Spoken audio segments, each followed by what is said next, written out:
Foolish mortal, you have inadvertently tuned into the forbidden frequency. It's Zombie Astronaut's Frequency of Fear.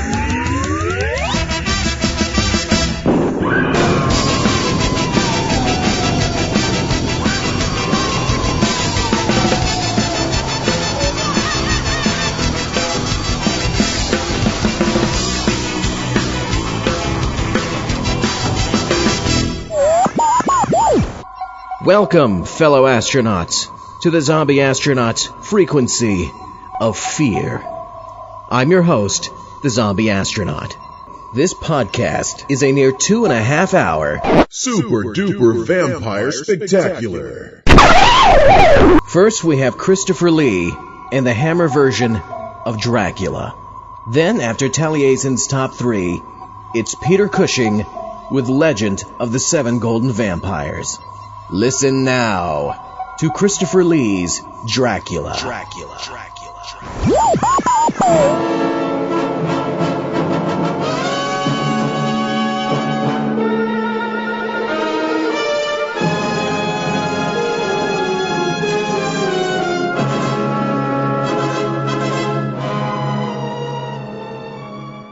My coach stopped far below the castle.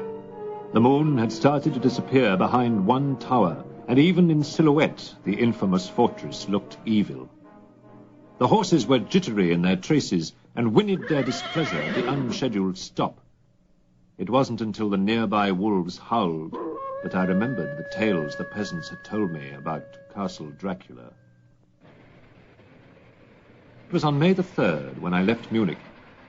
My train went over one of the splendid Danube bridges that links the Western world to the East with all its Turco-Oriental mysteries. I stayed with the express until I was beyond Bistritz. I stopped at the Golden Krone Hotel, and there a letter from the Count awaited me. My friend Harker, welcome to the Carpathian Mountains. I anxiously await you. The coach will bring you to my castle. I trust your long journey from London has not tired you, and that you will enjoy staying in my beautiful Transylvania. Your friend, Dracula. The following day, before I boarded the coach, I found the innkeeper had learned of my destination, and he and his wife took me aside. He is on his way to the castle Dracula, Hannah. Then the man made the sign of the cross. If you must go, young hare, wear this crucifix of silver, for it is the eve of St. George's Day, and... 3 others were in the coach with me. The passengers, hearing my destination, began to recite words that I was totally unfamiliar with. As quickly as I could, I flipped through my language dictionary and found the translations. The names meant devil, hell, witch, werewolf, and vampire. What nonsense. And yet, these people seemed serious enough.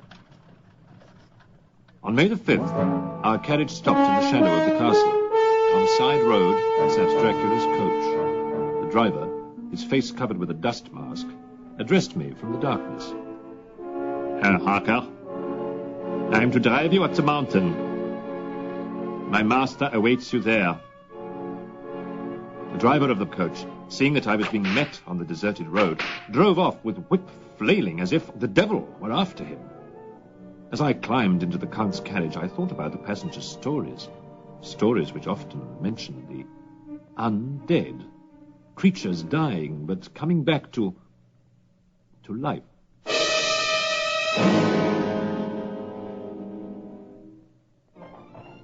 The carriage wound up a narrow road, closed in on either side by rocks and pines. All at once, I could pick out low, slinking forms gradually moving in close to us. Driver, those wolves, have they ever been known to attack? Making no answer, he drove on, until suddenly our coach was ringed in by wolves who leapt hungrily about us. The driver slid down from his perch, saying, Fear nothing, Herr Englishman. The beasts dare not come closer now. And with that, he built a pile of stones alongside the road, and remarkably, the wolves halted their attack. Certainly it couldn't be because of the rocks. They have no magic charm. But then, a blue flame erupted from the stones, and from where I sat... Oh, no. It must be my tired eyes. Or the long journey. But the driver looks transparent.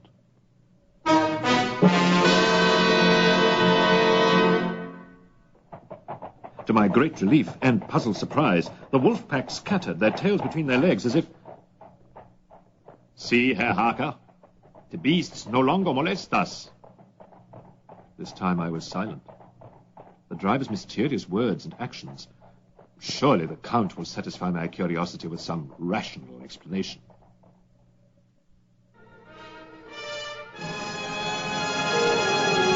Upon close inspection from the courtyard, it seemed that the castle had not been taken care of for centuries. The driver's curt words brought me back from my bafflement. Your luggage will be delivered inside, mein Herr. Knock at the front door. Then he whipped his coach out of sight. Impudent lackey. But at least he responded to me. No one answered the front door.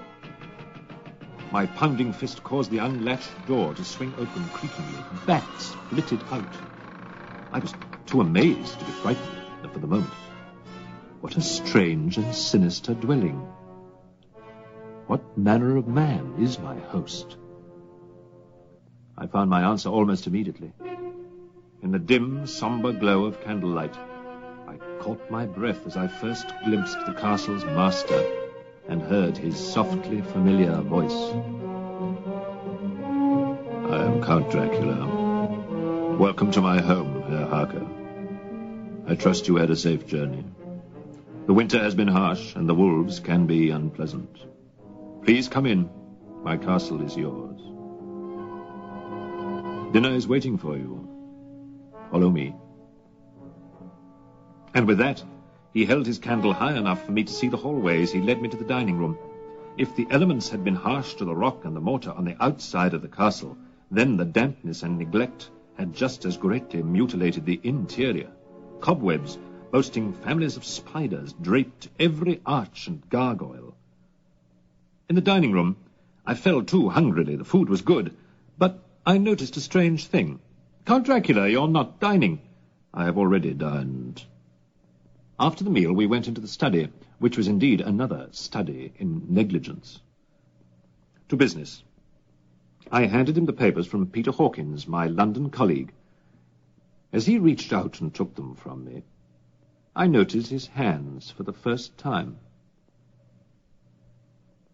How strange. Dracula has hairy palms.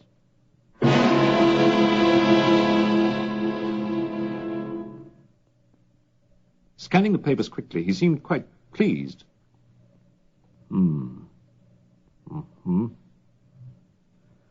20-acre estate called Carfax.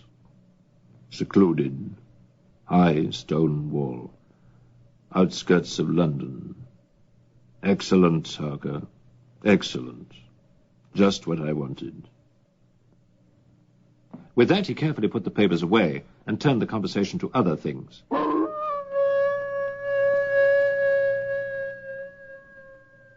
Listen, Harker.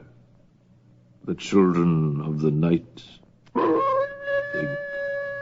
Think of the wild, savage thrill of being a hunting creature.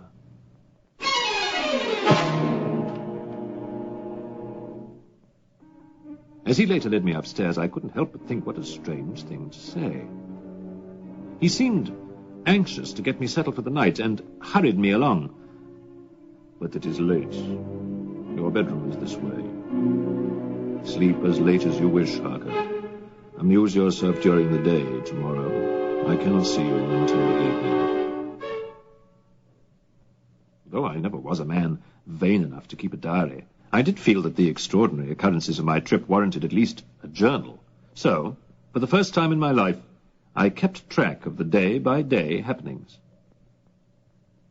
Harker's Journal, May the 8th. And so began my strange nocturnal life with Count Dracula. He shuns the daylight hours.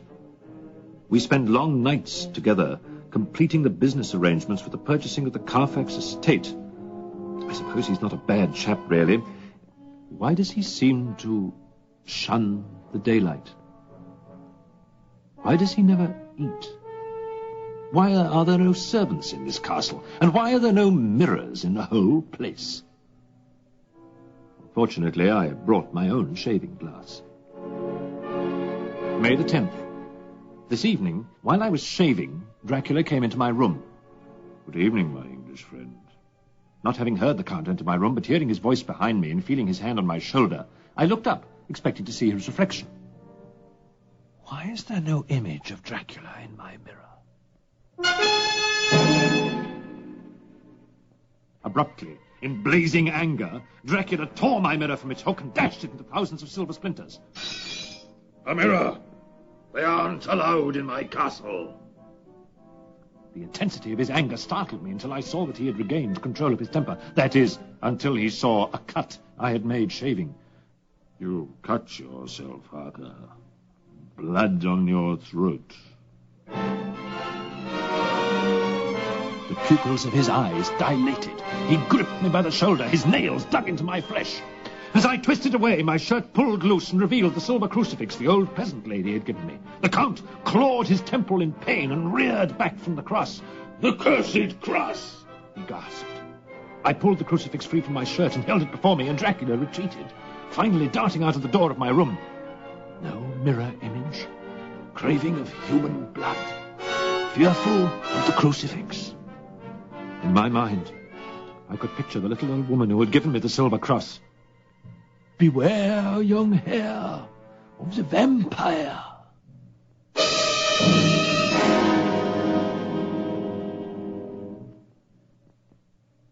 May the 11th. Before sunset, I explored the castle and found many of the doors locked, particularly all the doors leading to the front wing and out. I then began to survey the castle perimeter from the many leaded windows of the fortress. Climbing high in the castle, I opened the last window I could reach, and, looking out, thought, here, at the back of the castle, 1,000-foot precipice. No escape this way. Now I know the truth. I am Dracula's prisoner.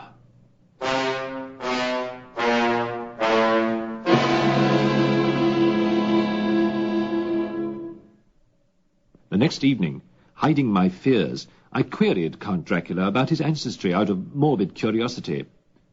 He seemed delighted with my fraudulent interest and expounded at length on his heritage.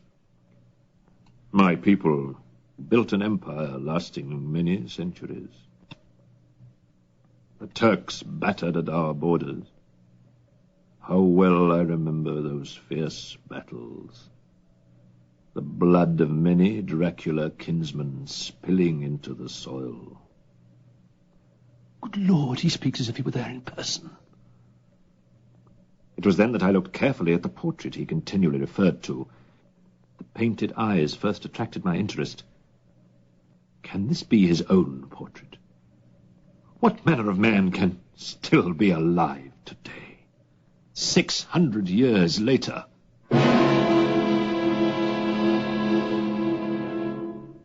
But his departing words chilled me even more. Much Dracula blood was lost to the invaders, precious blood, a debt not yet collected in full by the only Dracula surviving today. Good night, Herr Harker, and pleasant dreams.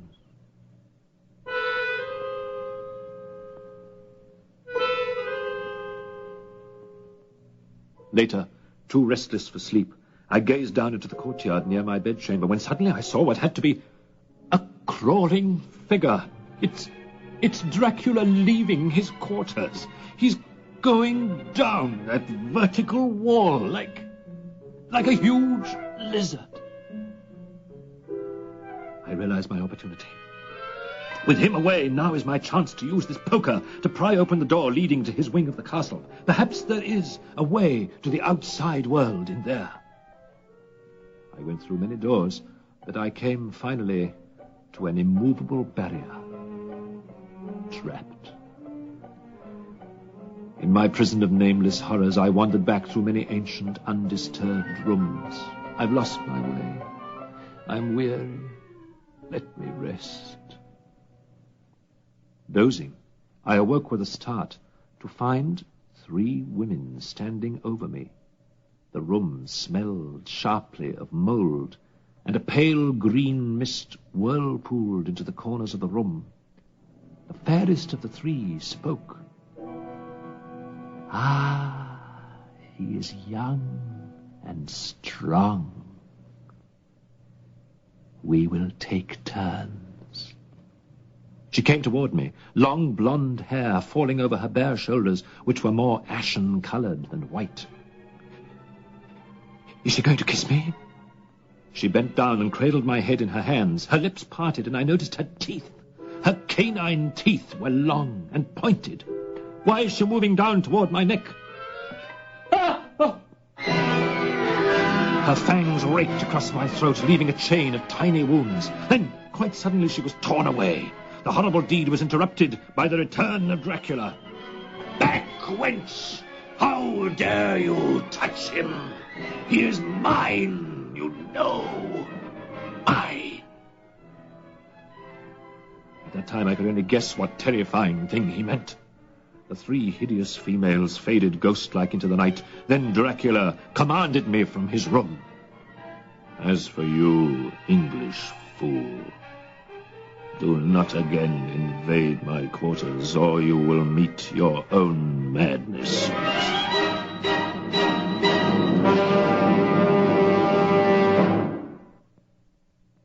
May the 19th.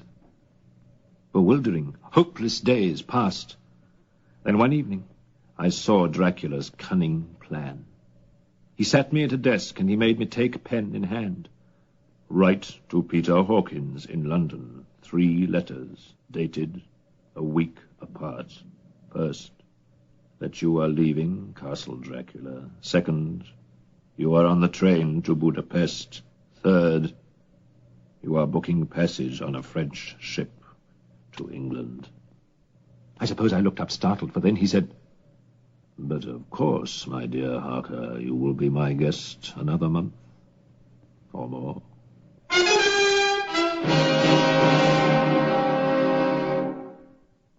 May 28th. Today, I tried a desperate measure when a band of gypsies paused for the day in the courtyard with the Count's permission. From my window, I caught their attention.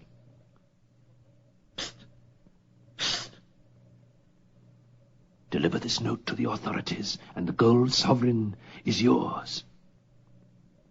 I threw down a note which one of them picked up. He examined the gold piece. "Do not fail. It is life and death for me." But that evening, to my utter dismay, I watched the Count burn my letter to the authorities.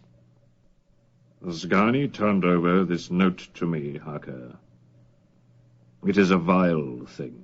An outrage upon friendship and hospitality. It is not signed. So it cannot matter to us." And he calmly held letter and envelope in the flame of the lamp until they were consumed. Then he went on. "If you wish to leave, Harker, why not go?" I couldn't say anything for a moment, and then I said, "You're mocking me." To my complete surprise, he led me to the front portal of the castle and opened it for me. "This proves I mean it. Freedom is yours." I felt ashamed. "Forgive me, Count Dracula. I must have imagined things about you. Goodbye." As I turned to go down the stairs, my eyes caught movement at the bottom.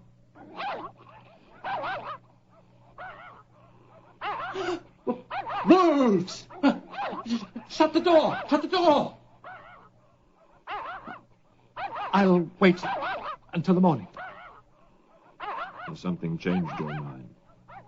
Then come back in, my dear guest." With that, the door swung closed and was locked once more. June the 17th. Time passes drearily. Dracula does not molest me, seeming busy with other important projects, for which he calls in peasant wagons. The men have immediately got to work with shovels. Why are the Slovak wagon men hauling away pine boxes filled with fresh earth? Dracula oversees the whole proceedings. 50 boxes I want. Hurry.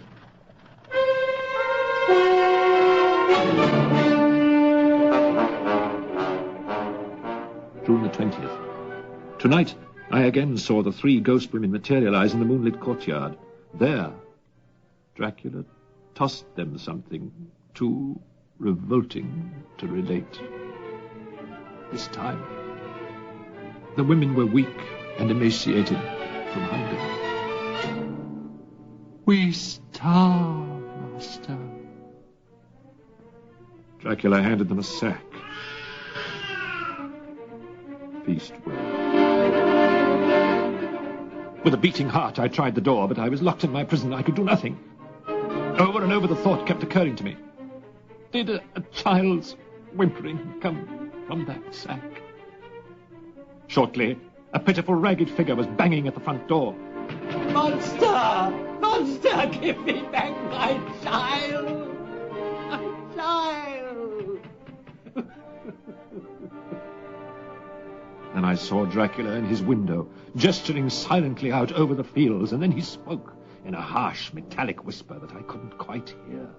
And he was answered by the wolves. There was no cry from the woman, and the howling of the wolves was but short.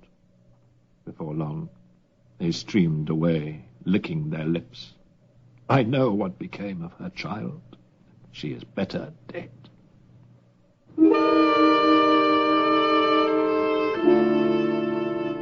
June the 25th. Today, through a combination of bravado and desperation, a daring plan came to me. If Dracula can crawl across the castle walls, why not I? In the daylight. The stones are rough enough to cling to. Inch by inch, I must reach the Count's window. Falling into the chamber, I discovered it was a bare room. Empty, except for old sacks, holding, could it be?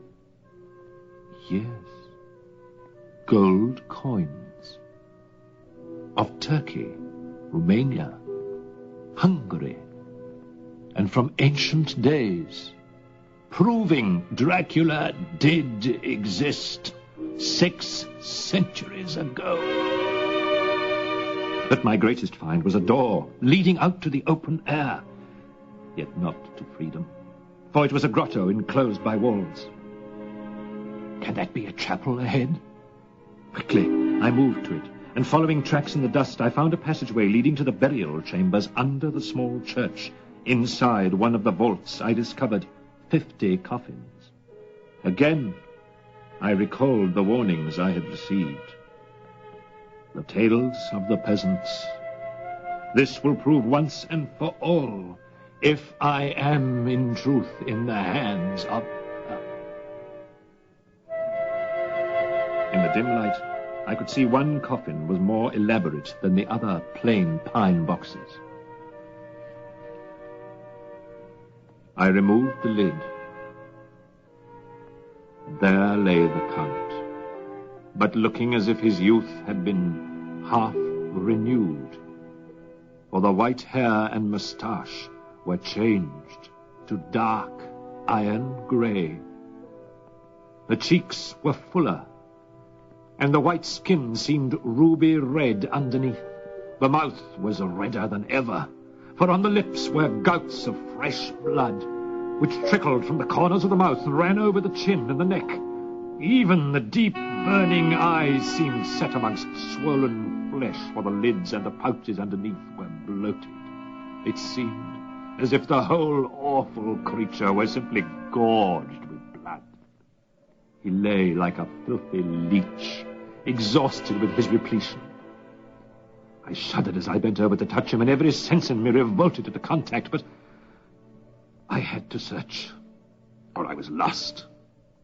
The coming night might see my own body a banquet in a similar way to those horrid 3. I felt all over the body, but no sign could I find of a key. Then I stopped and I looked at the Count. There was a mocking smile on the bloated face, which seemed to drive me mad. This was the being I was helping to transfer to London, where perhaps for centuries to come he might, amongst its teeming millions, satiate his lust for blood and create a new and ever-widening circle of semi-demons to batten upon the helpless. The thought drove me mad. A terrible desire came upon me to rid the world of such a monster. There was no lethal weapon at hand, but I seized a shovel which the workmen had been using to fill the cases, and lifting it high, struck with the edge downward at the hateful face. But as I did so, the head turned, and the eyes fell full upon me with all their blaze of basilisk horror. Sight seemed to paralyze me, and the shovel turned in my hand and glanced from the face, nearly making a deep gash above the forehead. The shovel fell from my hand across the box, and as I pulled it away, the flange of the blade caught the edge of the lid, which fell over again, and hid the horrid thing from my sight. The last glimpse I had was of the bloated face, blood-stained, and fixed with a grin of malice which would have held its own in the nethermost hell. Somehow, in a mad frenzy, I scaled the chapel yard's walls, and I lurched away from Castle Dracula. Free! Free! Free! I am outwitted Dracula!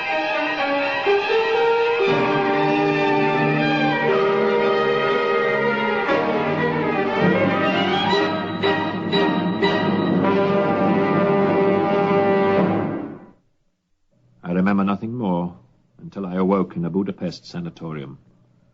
The shock of my experience caused me to rave incessantly for the first few days, and the hospital staff considered me quite mad. Quiet now, said my nurse. Try to sleep. And sleep I did for many days. Soon I was much better. But as I found out later, another madman in a London sanatorium perplexed Dr. John Seward on his rounds.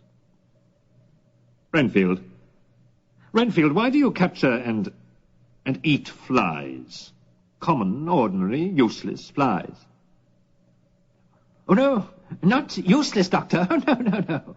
Each is a life, you know. A small life, true, but if I consume many of them and their life force passes into me, I will live forever. Yes, for eternity. Then the madman Renfield, his mind often prophesying, spoke of a ship that the doctor knew nothing about. The ship, Demeter, is taking 50 boxes of earth aboard. The crew is doomed. The doomed.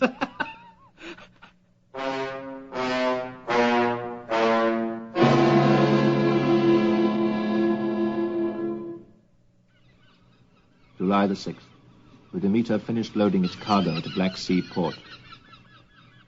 48, 49, 50 boxes of earth. Why in the world should anybody ship cheap dirt from Transylvania to England?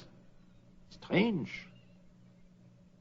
More than strange were the events to follow on the crossing of the Mediterranean. Mine missing, sir. Petrovsky. Just vanished last night. No one heard him go over. July the 17th. The captain's log recorded that the crew acted frightened.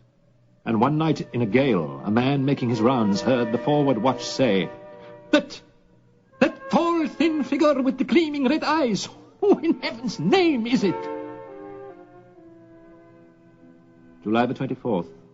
The Demeter passed Gibraltar, and a second man was found missing. The captain ordered the ship searched from fore to aft. No stowaway, sir. No stowaway aboard. Yet somebody or something is doing away with my men. From then on, the ship's log recorded in brief phrases the nightly disappearances of the crew. One by one, the hands met silent extinction aboard the ship of horror, until the captain prowled the decks one morning to find I'm alone. The only one left aboard. Storm brewing and no hands to take in sail. Must lash myself to the lee. Got to get through the Dover Straits. August the 3rd.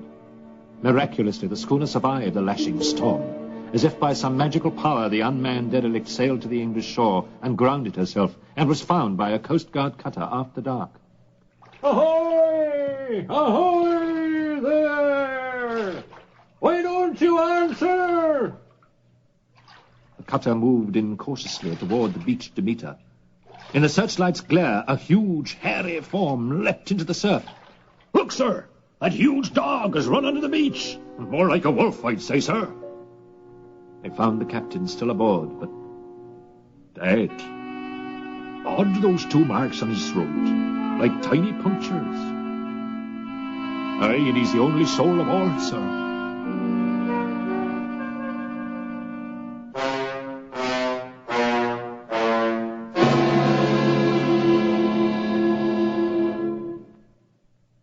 8 days later, on August the 11th, those same words were echoed by Dr. John Seward, examining a Miss Lucy Westenra of London. Odd, these 2 punctures. Did Lucy suffer some kind of accident, Miss Murray, while she was with you? Mina Murray was my fiancée.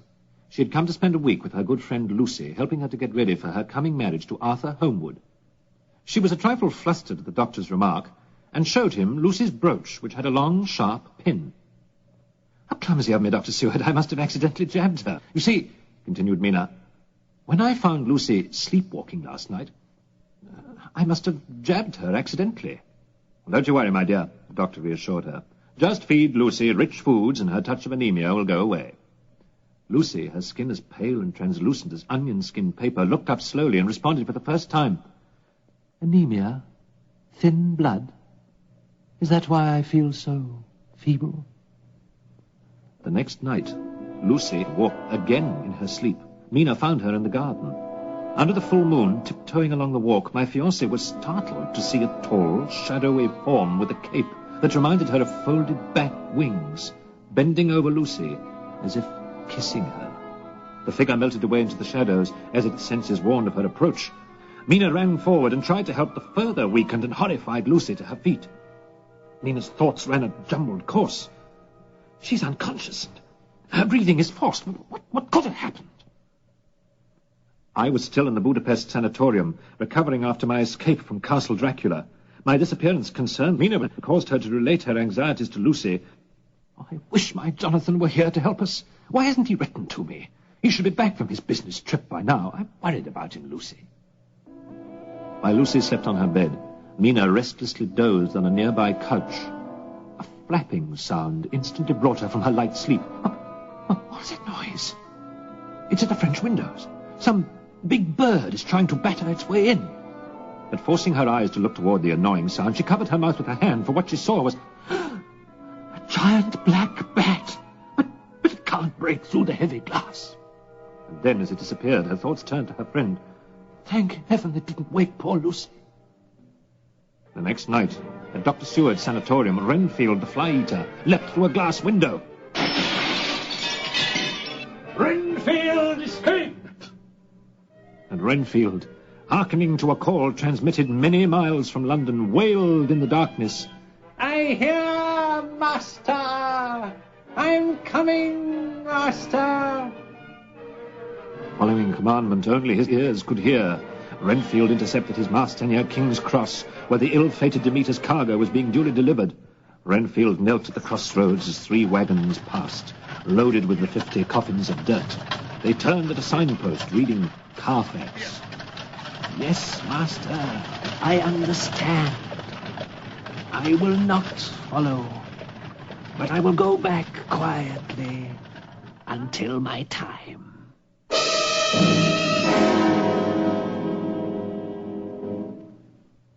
The wagons arrived at Carfax, which Dracula had purchased through me.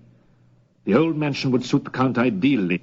The drayman carried the heavy coffins into the chapel, complaining, as all of us are apt to do.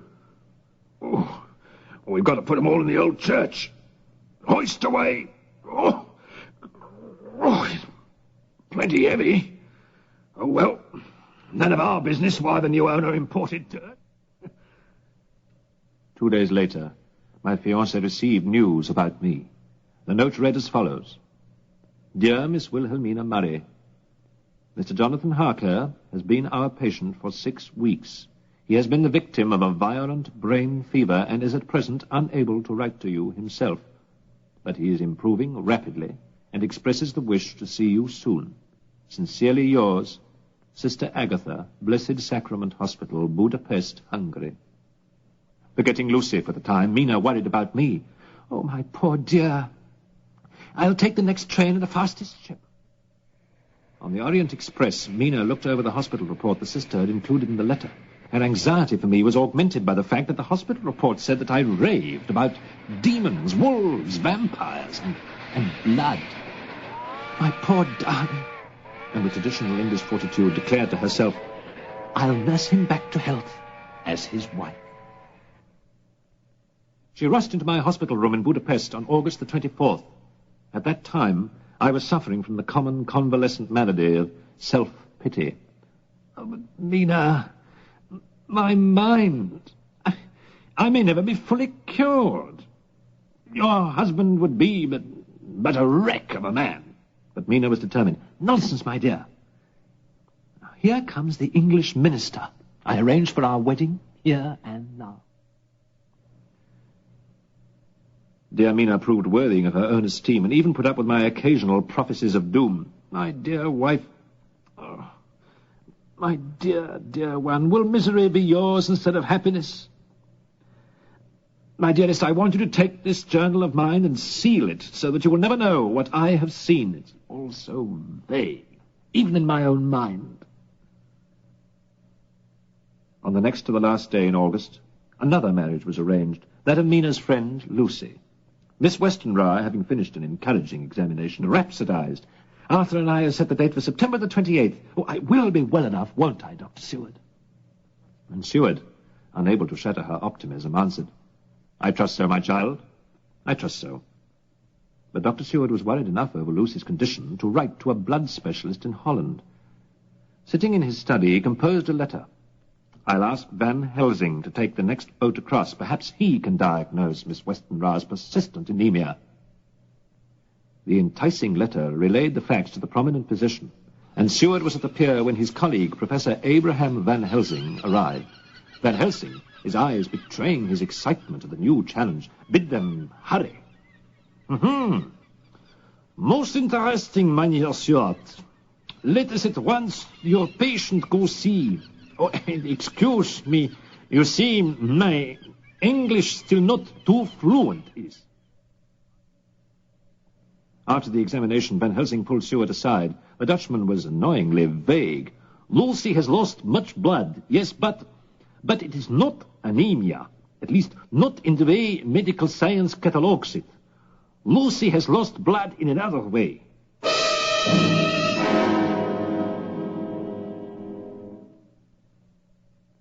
On September the 4th, Van Helsing went back to his Holland office to consult books not found in scientific libraries. Some of the obscure books were titled Demonology, Witchcraft, Superstitious Myths, Lycanthropy, Vampire Legends.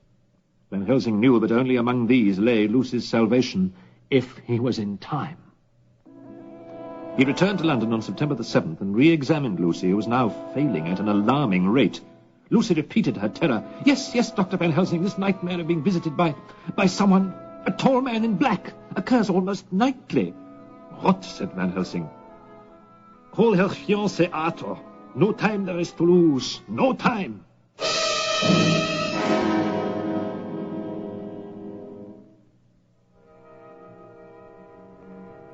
Van Helsing knew that only blood could hope to save Lucy's life.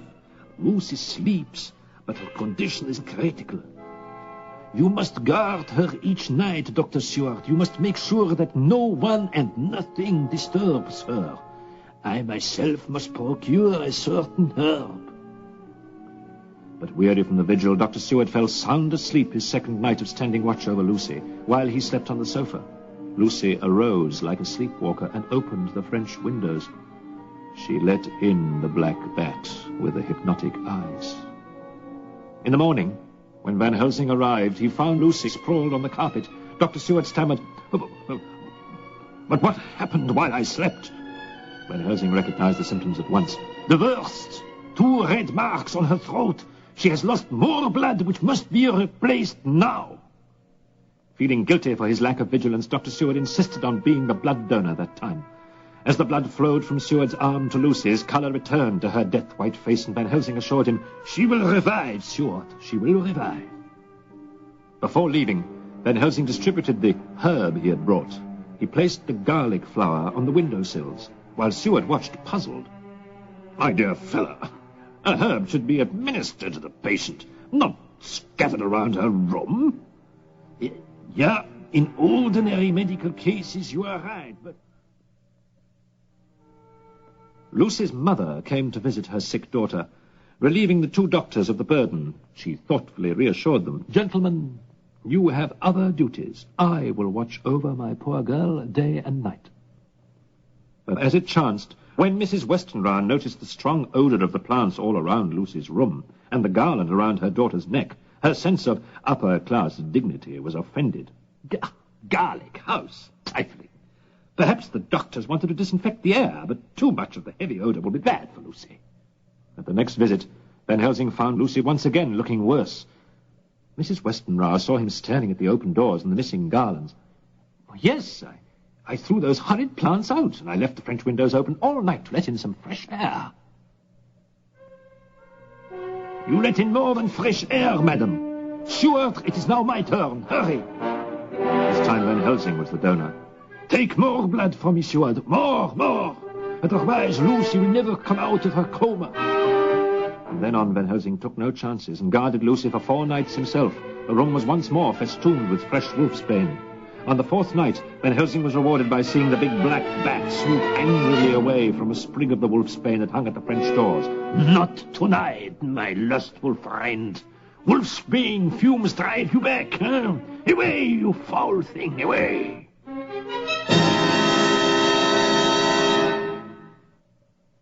But not everywhere were things going so well.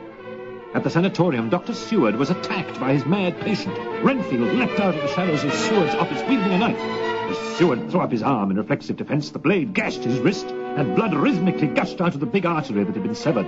My wrist! Guards! The attendants rushed in to find a shocking sight. Renfield was kneeling on the floor, lapping up the pool of blood that had come from the doctor's wrist. Disregarding his own danger, Seward directed the capture of Renfield. Quick! The straitjacket! Watch out! He's a wild primitive, a wild animal! Blood! Renfield, his face and hands bathed in crimson. Blood is the life! It is mine! Rich red! With maniacal strength, Renfield fought off the attendants and escaped, again as if following a command. I come, master, I come! Nearing Carfax Abbey, where Draymond had been called to cart away some of the 50 pine boxes filled with the black dirt, Renfield knelt as the boxes went past and wept. Yes, master. Yes, I will go back. It is too soon to join you. I obey. That same night, Van Helsing received a telegram at Lucy's home. Another important consultation. I warn you, Mrs. Westenra, do not remove this wolf's bane, or you will jeopardize your own life as well as that of your daughters. 3 hours after Van Helsing had left, a gaunt, grey form leapt from the night and smashed its head through the French windows. Its attack was brought up short when its nose plunged through one of the garlands. Lucy sat up in bed, terrified. Her mother collapsed. Heaven help us! A wolf! Mother, it's all right. The wolf's bane stopped it. The wolf's bane. But the wolf's visit had done more than simply break a pane of glass. Mother! Poor heart. She's dead. In the morning, Seward and Van Helsing came upon what at first seemed a double death. Lucy lay sprawled near her mother on the floor. Van Helsing, taking Lucy's wrist, announced, "A faint pulse. A very faint one. Lucy is alive, but only an immediate transfusion can save her. Where can we find a donor? This time, this quickly." As if in answer, the door opened and Quincy Morris stepped in. Morris, a chap of cheerful fatalism, spoke with his normal, unaffected abandon. "Why, hello there. I'm Quincy Morris, wartime friend of Arthur Homewood, and, I say, what goes on here?" Van Helsing was equally as blunt. "Young man, Roll up your sleeve if you wish to save your friend's fiancée. Quincy talked through the entire transfusion, and even when it was over, his chatter continued. 4 times in 10 days, you say, new blood poured into Lucy's veins. Well, what took the blood out?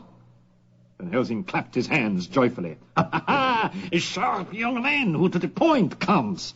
It is not anemia or any physical ailment, but it's a person. One who... But no. I cannot yet shock you with the real truth, not until we see if there is any change in Lucy's condition. On September the 20th, a sudden, dramatic, and unbelievable change in Lucy occurred. First, her teeth grew sharper and longer, and overlapped her lower lip. Second, her lips took on a more snarling shape, and finally her eyes squinted with an evil cast. Van Helsing pointed out the changes and noted that the 2 throat wounds were gone, healed, and for the first time Van Helsing recognized his defeat. Sadly, he told them, Quincy, bring Arthur here for the end. After that, we will face a bigger battle than just saving her life. Quincy, popping with curiosity, tried to interrupt, was pushed from the room by Van Helsing. I will explain later. Go. When the grief-stricken young lord arrived, he attempted to kiss his dying love, but Van Helsing flung him aside. Do not kiss her! But Lucy, my promised wife, back on your soul and on hers. The nearness of your throat could arouse an unholy lust and damn her forever. Dr. Seward was summoned, and after a silent, sorrowing wait, he announced, Lucy is dead. It is the end. But Van Helsing, with a shocking lack of propriety, contradicted the good Dr. Seward. No, it is not the end for her, but it is the beginning. Now we must save her. Arthur Holmwood, feeling the first real pain of his life, flared at the Dutchman. Are you mad, Van Helsing? Lucy's dead. Save her from what? Save her from a second life, as one of the undead. Ignoring their insistent clamor, Van Helsing refused to say more to the others. Later, he confided in Dr. Seward. The only way to prevent Lucy's corpse from becoming a walking horror is to cut off her head and take out her heart. Seward protested. But why such a ghastly autopsy? What will medical science gain? Let that be my secret for now. Can we get Arthur's permission? After inquiring as gently as possible, Seward related to Van Helsing the answer he had known beforehand. Holmwood absolutely refuses to have his dead sweetheart's body mutilated.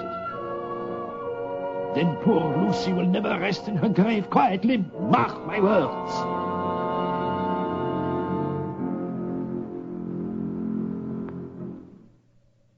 Pell-mell record! Hampstead horror strikes again! London Times, another child missing. Daily Mail, more kiddies lured. Exeter Express, strange woman suspected. Westminster Gazette, special edition, another child lured by bloofer lady. Missing overnight, boy dazed when found, seemed uninjured. Mina and I just arrived in London after my release from the sanatorium in Budapest. I was at home with Mina when my paper arrived. Mina, this story in the Gazette about the bloofer lady. 2 tiny punctures on the throat of a child. Why do you look so agitated? She asked me. It reminds me of Transylvania and Castle Dracula. The nightmare I lived there. No, you are not to think of those things, my dear. You promised. And I tried my best not to. But fate or coincidence intervened on September the 23rd, while we were taking our evening stroll down Piccadilly. I suddenly gasped as a man passed by. Mina, her arm through mine, sensed my shock. Jonathan, dear, what's wrong? It's Dracula.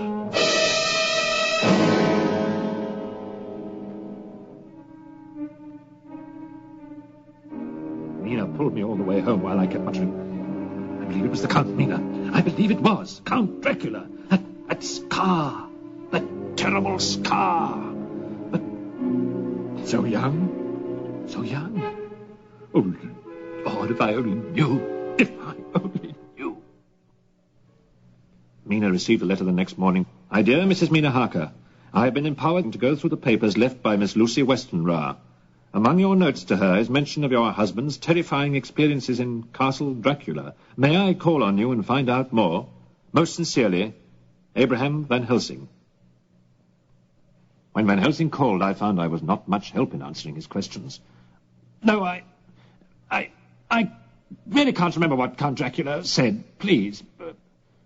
Mina tried her best to be the good wife. Professor, the doctors want Jonathan to forget, or the mental anguish will overcome him again. She guided Van Helsing to the door and gave him a copy of my notebook. Here, I have transcribed all of Jonathan's notes from his journal, the one he kept while at Castle Dracula. You will find your answers in there. But I fear they are only lunatic ravings, you know. I hope not, for I seek the final clue to the mystery involving your friend Lucy's tragic end. It didn't take long for the Dutchman to digest my journal. September the 25th, before midnight, a letter from Van Helsing was delivered, and Mina read excerpts aloud for me. Jonathan, listen. The professor says, strange and terrible though Mr. Harker's story is, I swear it is true on my reputation as a scientist. It was not a mental breakdown I suffered. Oh, bless the man. I feel as if... Mina, I love you. September the 26th. Van Helsing dropped in again, this time with Dr. Seward. And I related my Piccadilly experience. But how could it be Count Dracula, I asked. So much younger looking. That is the keynote, Herr Harker. That is the keynote. And the answer not only to poor Lucy's fate, but... Van Helsing, seeing my afternoon paper, snatched it up and read. The Westminster Gazette, the Hampstead Horror, continued. The blue furry lady is still uncaught. Luring children, leaving the throat marks. Also this mystery. You mean Count Dracula mistaken for a woman or in disguise as the culprit? No. I mean that the blue furry lady who made the marks on their throats was Lucy Westenra. Mina and I were utterly shocked, and Dr. Seward angry. He banged his fist on the table. Are you mad, Van Helsing? Miss Lucy is dead and buried. How can she be stalking children in the night? You'll see, Herr Doctor. Tonight I will prove it, if you care to come along. In Van Helsing's hand rested the key. You and I, Seward, will spend the night at the churchyard where Lucy's body lies. Arthur Homewood gave me the key to unlock her tomb. We shall open it and see. That night, Van Helsing unlocked the door of the mausoleum. Dr. Seward held the lantern until they had found the most recent addition to the shelves. It was marked with a brass plate, Lucy Westenra. They moved into position where they could work on the lid, and deftly they worked it open. Seward, his face showing definite signs of discomfort, spoke mainly to hear the sound of his own voice. Lucy's corpse will be in here, of course. But Van Helsing didn't let him delude himself for long. I'm not sure, Dr. Seward. Let us look. Van Helsing tipped up the lid, and Dr. Seward shone his lantern down in it. Aha! Behold! Empty! Great God!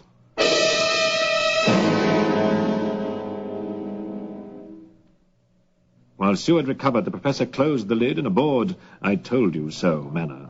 But, protested Seward, of course, it's body snatchers.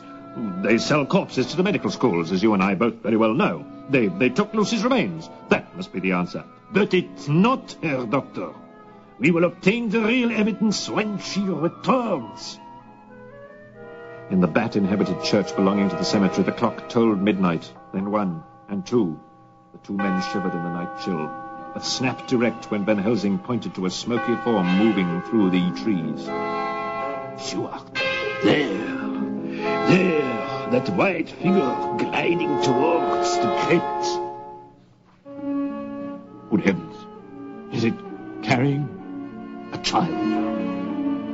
And again, by some means we didn't understand, the figure sensed the two trespassers and released the infant. Then it darted to the tomb entrance, and as it did, it turned its face towards the two men. See, it is Lucy, the blue furry lady, here to quickly examine the throat of the child.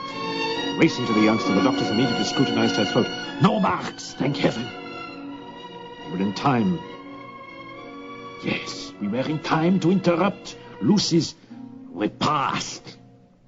Listen, hear her coffin lid creaking shut. Night after night she has been sleeping forth, preying on the blood of children.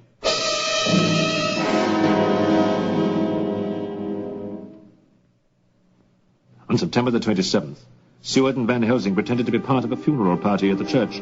Standing at the fringe of the crowd, Van Helsing pulled Seward away. This way, Seward. Nobody will notice we did not depart with the mourners. We'll be left locked in the graveyard. They re-entered Lucy's tomb and raised the lid of her coffin. Lucy. I believe it now, Van Helsing.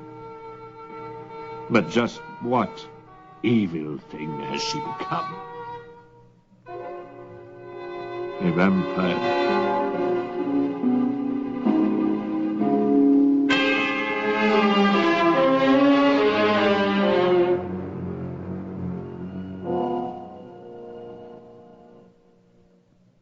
They had walked away from the churchyard before they could speak again. So that was why you once asked to mutilate Lucy's body. Yes, and if Arthur had agreed before the funeral, she would not now be a walking undead. He must agree now, or she will go on ravaging children.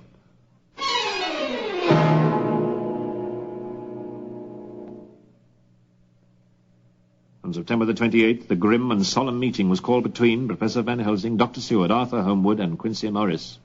God in heaven, Said Arthur, Lucy, my beloved, now a creature I thought existed only in superstitious tales. Tell me, Van Helsing, what can be done to stop her? that is the hardest part of all, Arthur. We must place the silver crucifix on her brow. Then we must drive a wooden stake through her heart and fill her mouth with garlic. Van Helsing patted Arthur's slumped shoulders in sympathy. But why must we kill Lucy twice? Because we who have studied the occult know that the undead are cursed with immortality unless the means I just described are used to bring them true death. Lucy became undead from not only her loss of blood, but from the fact that some of the blood of the vampire flowed into her veins. Now her victims could also become undead. Ever wider spirals the evil circle. So mark you well, Arthur, Lucy will carry on her hideous deeds for centuries if we don't release her. Then be done with it as soon as possible. You have chosen wisely, Arthur. For with her second death, Lucy will know true repose and stay peacefully in her grave forever.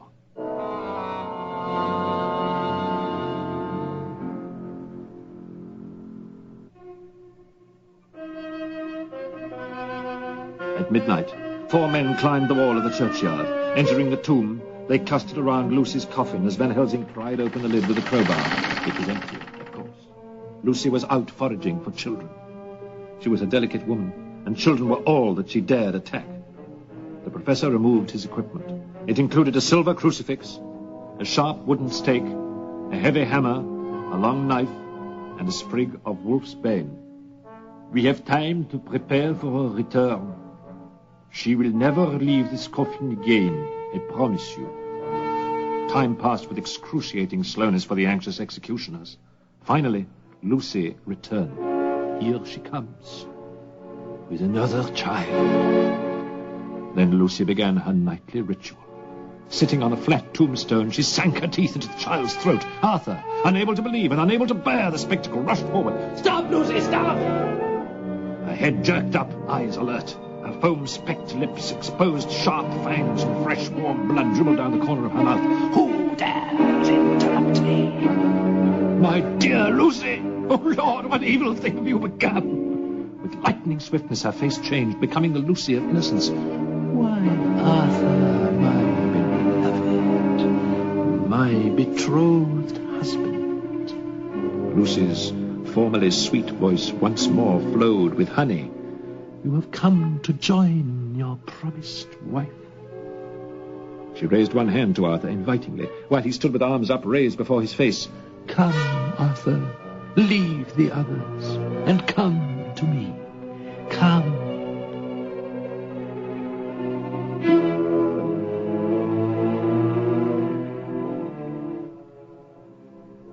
Helsing rushed up to Arthur, shouting his warning. "She must not touch you, Arthur!" He ran between them, holding up the silver crucifix, its bright surfaces reflecting the moonbeams. It seemed to flame in his hand. Lucy recoiled in fear. Dropping the child, she fled to her tomb, and then stared after her. Before their eyes, a startling phenomenon took place. Arthur broke the sudden silence. Incredible! She wafted herself through that solid door. The undead have many powers, Arthur. They can also turn into wolves and into bats at will. They paused for a moment's solemn reflection, the scene fitting to the surroundings and to the deed they were about to execute. Quincy, you take care of that poor child while the rest of us go in to finish.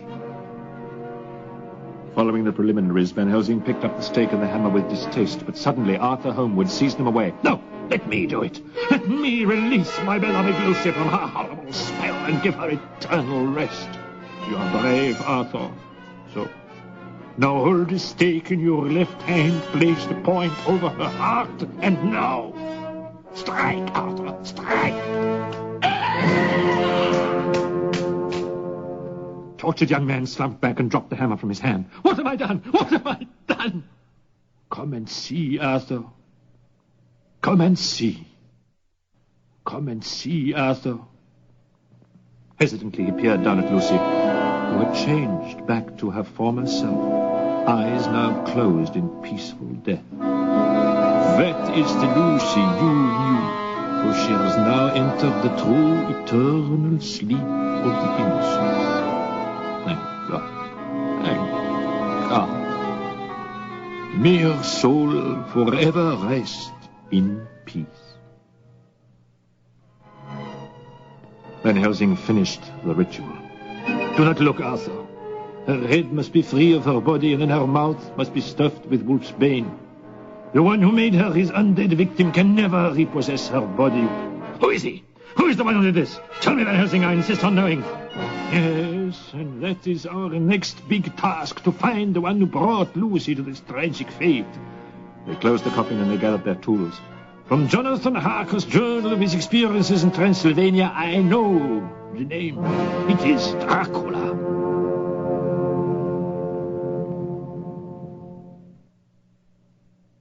The following evening, Van Helsing came by to tell Mina about the events involving her late friend. Before Lucy's death, Mina, you glimpsed the big bat, the tall man in the garden, the wolf, all the manifestations of Dracula. And he is in London, I interrupted, and it could happen to you, Mina. At that moment, my illness forgotten, I felt the challenge, and I answered it. From now on, Van Helsing, you can count me in on your vampire hunt. After all, I feel responsible, for it was I who sold Dracula the Carfax estate. Come, I'll show it to you. The mansion looked disturbingly reminiscent of Castle Dracula. That's Carfax Abbey, and if Dracula really lives here, we can dispose of him as easily as we did Lucy. Not so easily, Harker, no. Remember, he shifted 50 boxes of his native soil, 50 different coffins in which to hide away during his daylight hours. We moved up to the padlocked iron gate, and Helsing showed particular interest in the half-ruined chapel. I checked, and the boxes were first delivered to that chapel, but last September 17th some of them were taken away. He scattered them very cleverly. Van Helsing dryly restated our task the next morning. 50 daytime havens, hidden in many unknown places. Yes, Arco. It's going to take skilled detective work on our part to hunt him down. Professor Van Helsing summoned us all together, and on September the 30th we all swore a solemn oath.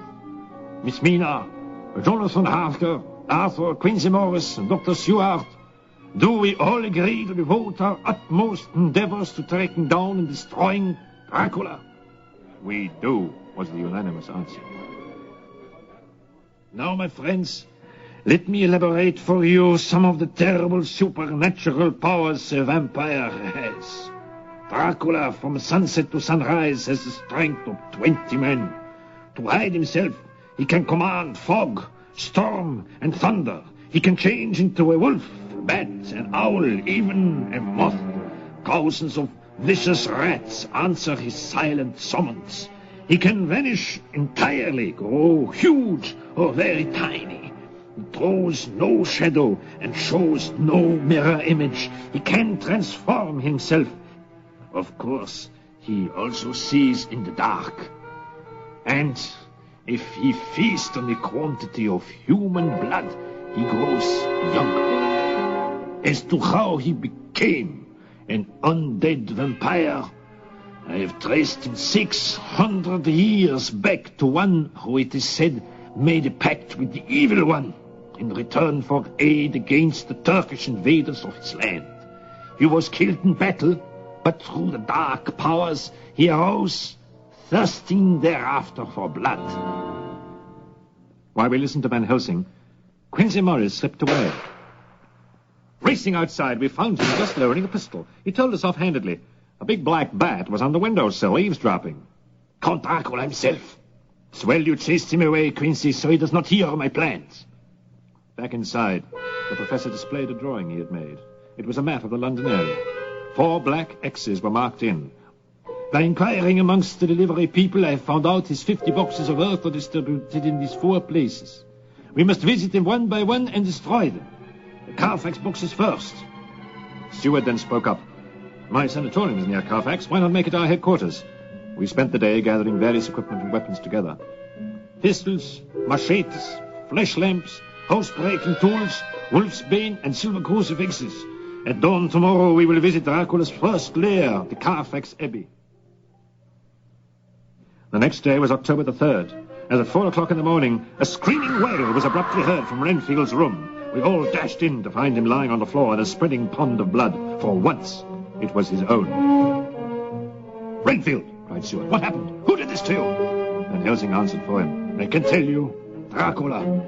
But why should he attack this poor demented soul unless... We must get his story. Hurry. The dying man gasped out his tale from a hospital bed, prompted by the Dutchman. A mist appeared outside your window, yeah? And then? Out of the mist floated a tall figure in black with burning red eyes. It was Dracula. He threatened me. He said... You saw what I did last night, Renfield. But you must never tell Dr. Seward. Understand? I rushed the monster in a rage, but with terrible strength he lifted me high and threw me to the floor. You see, he did not want you to know that he had begun drinking from a new victim. Mina.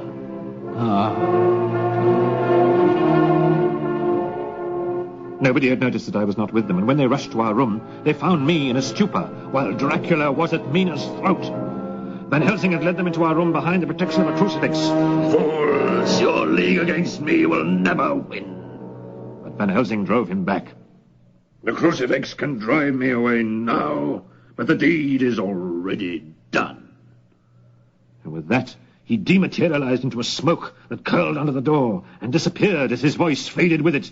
Mina Harker is the one of us now, and she will aid me against you.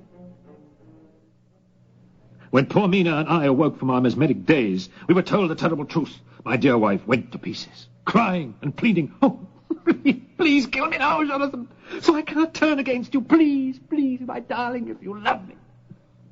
Your death is the last thing we want now, Van Helsing reminded her. For you would arise, walk from your grave, and become what Lucy was. Only by living can you help us defeat Dracula. And much to my horror, Mina's features started the same transformation that I had seen in Lucy. She could even feel the change herself.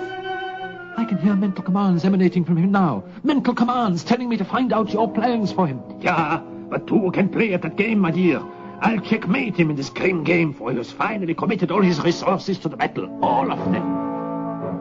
On October the 3rd at dawn, I was left to guard Mina, while Van Helsing, Seward, Holmwood, and Morris broke into Carfax Abbey. From the back gate, they reached and entered the old chapel, where 29 boxes of earth were stored. Instructed by Van Helsing, they went to work efficiently, destroying Dracula's coffins. Working as a team, they pried open the lids of the coffins. Van Helsing then placed a garland of wolfsbane and a silver crucifix in each one. Then the last man hammered the lids shut.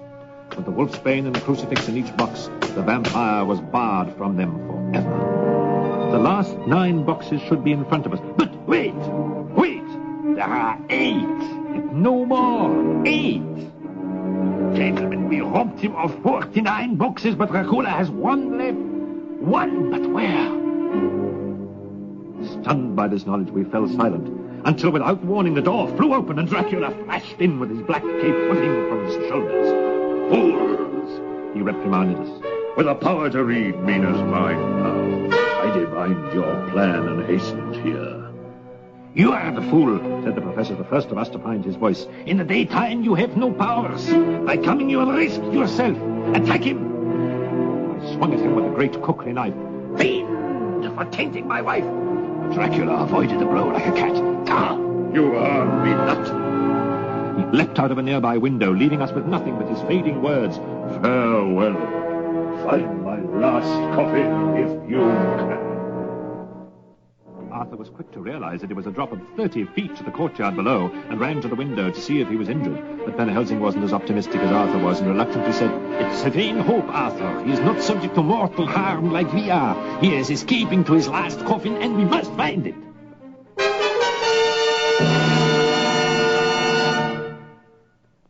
On the afternoon of October the 4th, we were all dispirited, with the exception of the professor, whom we found in Mina's room. Mina will pick up the trail for us. Dracula's mental rapport with her is a two-way process, you know. He can ferret information from her mind, but she also can read his. Hypnosis will do it. A mesmeric expert, Van Helsing soon had her in a trance with his glittering watch fob. Sleep. Sleep. Now, reach out with your mind. Feel for Dracula's. What do you see? What do you hear or feel? All dark around me. I feel still, enclosed in a box. I hear water gurgling by, waves slapping, ropes and pulleys creaking. Van Helsing was elated as he snapped his fingers and woke her up. She has done it! Dracula in his last coffin is in a ship, and a sailing ship, since she heard ropes and pulleys hoisting sails. Dracula has left England. Great relief swept over me. We'd won, driven him away. He would no longer plague Mina and prey on London's millions. My elation was deflated by the Dutchman. No, we have lost temporarily, Jonathan. Unless we follow and destroy him, Mina will meet the same fate as did Lucy. Only the Count's second death will free her from the curse. In distress, I reminded them of our predicament. But we don't know where Dracula is going, or what ship he took. If we are lucky, mein Herr, and too many ships did not sail in the past hours, we can find out. The only sailing ship that had embarked since the previous noon was the Tsarina Katerina, bound for Varna, Bulgaria. He was going back to Castle Dracula. The vessel was scheduled to reach Varna on October the 17th. If we cross the channel by boat and entrain at Paris, we can beat him there and be waiting at the docks. Mina insisted that if Dracula escaped and she died and was doomed to emerge from her grave to stalk the night like Lucy, that we must first do something important for her. You will have to give me the second death, too. So please, I want a holy service now. Do as she wishes, Jonathan, my friend. Even I am not sure of the outcome, for Dracula will have an advantage in his homeland. Our friends were called in for the somber funeral service for the living person. Van Helsing concluded the service with a wish. And may you rest in peace. You will see that I do, Professor, if it comes to that. October the 12th, our party of 6 crossed the Channel and took the Orange Express out of Paris, bound for the Black Sea. Under hypnosis, Mina kept us informed of the ship's progress. Rough waters, warning bell clanging from shore. Van Helsing recognized it as the Dardanelles. The Tsarina Katerina would therefore make Varna on the 17th, and we would arrive on the 16th. On the 17th, we waited all day at the docks, but it was overdue. What had happened to it? Under hypnosis, Mina told us. Fog, surrounding the ship constantly. An unnatural fog. Captain and helmsman baffled. Going past Varna. What? Leaving his casket at night, Dracula came on deck and has created the fog. He also has rapport with Mina's mind, and he knows we are waiting here.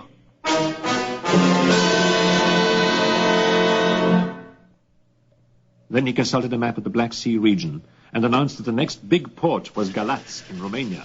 We rushed there by train. October the 29th. Due to passport delays and bad train schedules, we barely reached Galatz in time. We found the sailing ship anchored out in the harbor as the sun set. Customs wouldn't let her unload until the morning. But with his night powers, can't he change form again and escape to the shore? No, he can't. There are natural laws limiting a vampire's powers. One of them is that he cannot cross running water, so he is trapped aboard the ship until dawn. Through the entire next day, we watched the cargo being taken off. No coffin was removed. Captain, you left England with a pine box, a casket. Where is it? Gone, sir. Gone. Somebody came aboard during the night and took it away. The deck watch saw the Derry rowing away when it's too late to stop it.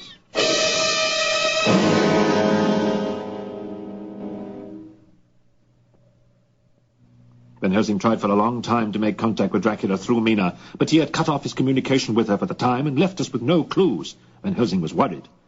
Once Dracula reaches his castle, he'll be safe. We must intercept him on the way. But by what road is he going? It was Mina, my wonderful wife, who divined Dracula's plans by another mental power, sheer reasoning. On a map, she marked in her intuitive answer. Look, Professor, the river Sereth winds all the way from the Black Sea through the Carpathian Mountains and near the Borgo Pass, which is only a short distance from his destination. Van Helsing saw the rest. Obviously, Dracula's coffin is being transported in a riverboat. Good thinking, my girl. Like a general, he worked out the strategy to capture our wily antagonist before he reached his lair. He paired us up and gave us our assignments. You and Arthur will chase him upriver by motor launch. Quincy and Dr. Seward will go by horse on an overland route. Mina and I will go to the Borgo Pass by coach. This gives us 3 chances to waylay his coffin in time. By the morning of October the 31st, we had made all arrangements, and Van Helsing gave us our final encouragement. Good luck all. May we meet in safety and victory. Godspeed. From November the 1st to November the 5th, our team continued our part of the chase. Our pair of horsemen rode steadily through high mountain passes, taking every possible shortcut. But in the coach, Mina suddenly stiffened. Professor, Dracula has just recontacted my mind. I can feel it. Then he must be ascertaining our pursuit plans so he can retaliate. November the 6th.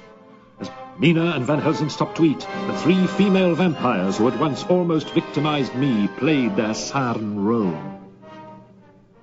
They beckoned. Come, Mina. You have Dracula's mark on your throat. You are one of us. Come. But Van Helsing recognized Mina's trance and cut a charmed circle with the crucifix in the ground, which saved Mina from their evil lure. The danger was over, and the 3 vampires screamed and drew back from the holy ring. Begone, wretched ones, your master can never claim this victim. With Mina asleep under his hypnotic powers, he left the coach to Castle Dracula. From the direction in my journal, he found the 3 graves of the undead women and drove stakes through their hearts and severed their heads. But Van Helsing had still another purpose in exploring the castle, and that was to find the tomb of Dracula himself. In the chapel where I had found Dracula and struck him with the shovel, Van Helsing placed 3 crucifixes inside all 4 coffins there, and sprigs of wolfsbane all around the edges of the lids. Then he declared, "The king of vampires will never rest here again. No matter what the outcome, when we waylay him for the last battle."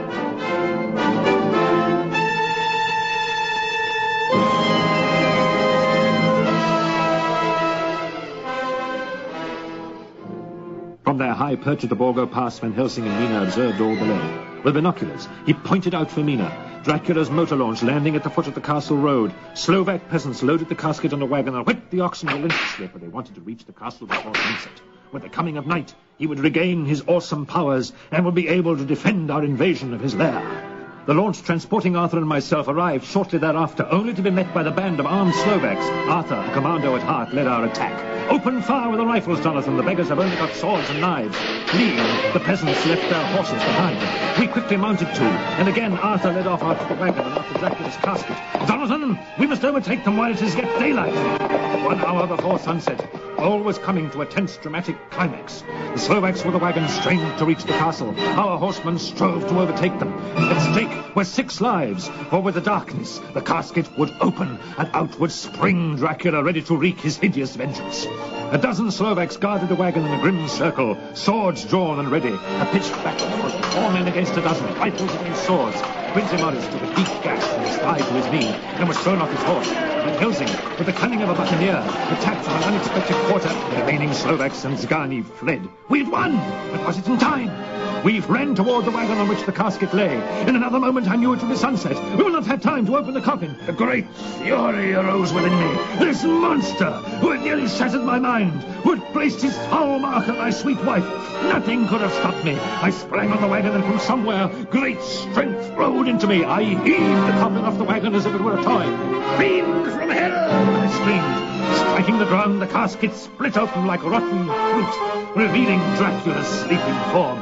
Now is the time! Hurry! Van Helsing and Arthur moved forward, but halted at a cry from behind them. Quincy dragged himself up to the wagon, holding the fatal wound with one hand and a long knife with the other. Stop! It is my privilege before I die. I rushed in from the other side with a castaway Slovak sword. And let me finish the job I should have done months ago when I entered the castle of this beast. I teamed up with Quincy. Desperately opening his eyes and glaring his hatred, Dracula tried to stay our hands with his mental forces. With a hypnotic rhythm, we heard him say, "You are powerless, powerless. You cannot move. And in another moment, the sun will sink below the peaks and I will vanish." Sweat beaded on my brow. I seemed paralyzed. Quincy was unable to move. Had Dracula won at last? Then a shadow fell across the foot of Dracula, and as if receiving strength from it, he twisted, trying to worm his whole body into the darkness. His movement broke our spell. I was the first to move, and I kicked him, pinning him back into what sun was left. Quincy then pinned him and slammed his long knife through Dracula's heart and into the native soil beneath the vampire. And I, with both hands, lopped off Dracula's head. Mina! And the failing Quincy whispered, "For my life." Van Helsing tossed a silver crucifix on the body and vowed, "For humanity." Then, before our eyes, the one-time battle chief of the Magyars crumbled to dust, as he should have 600 years before. I shall be glad that as long as I live, even in that moment of final dissolution, there was on the face a look of peace, such as I never could have imagined might have rested there. With our heads bowed, Mina covered the face of dead Quincy Morris with her shawl. For hundreds of years, Dracula had ravaged humanity. An undead plague. But now,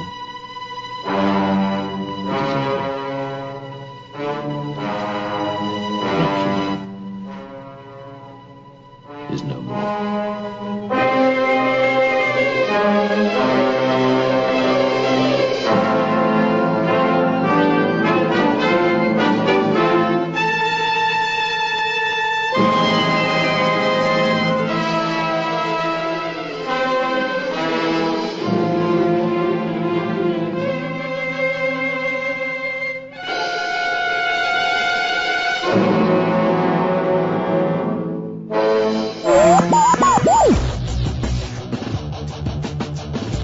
Greetings! This is Taliesin TTLG from Taliesin Meets the Vampires, invading the frequency of fear to give you a rundown of my personal top 3 slaying of vampires.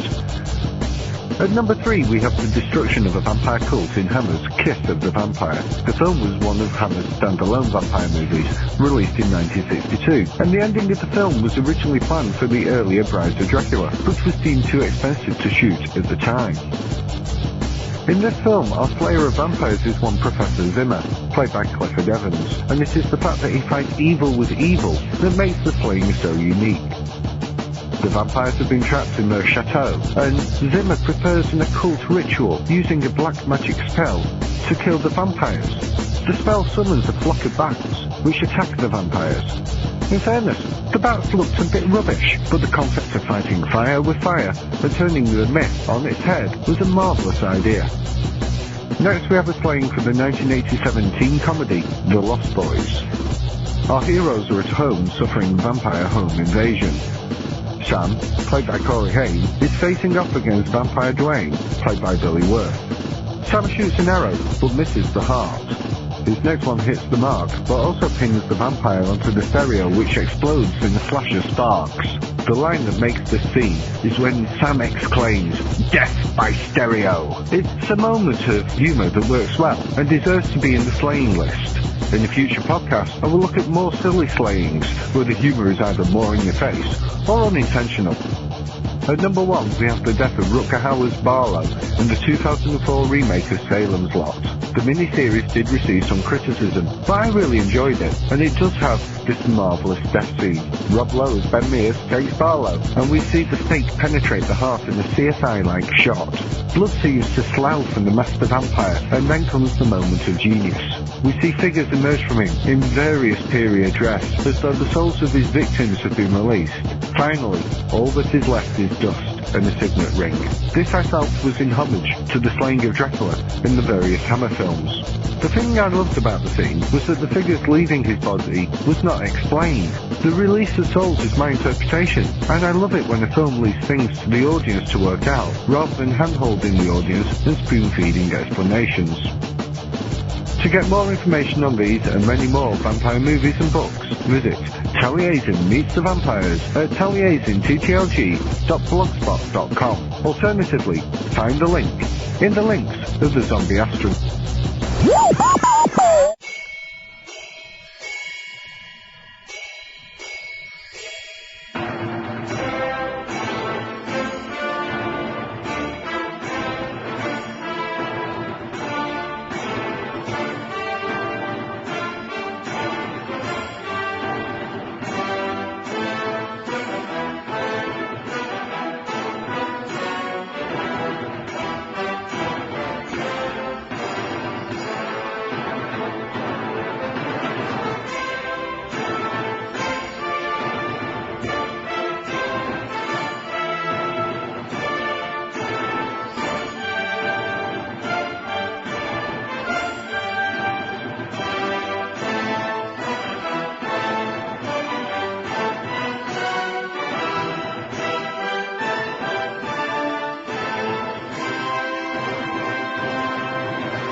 Lost deep within the soul of all mankind, there is a hidden cauldron of terror. Fed by the flames of madness. From this steaming devil's brew come the awesome tales and horror legends that live in our worst nightmares and haunt us through the hours of darkness. Vilest of these, and more grotesque than any spectre of our imagination, are the stories of the eternally damned creatures of the night who stalk the shadows in a perpetual and desperate search for human blood.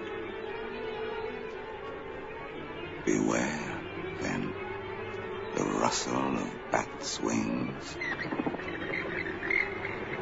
Beware the tortured scream that comes from nowhere. Beware the black cloud that covers a clear moon. Beware the ice-cold wind that grips your heart.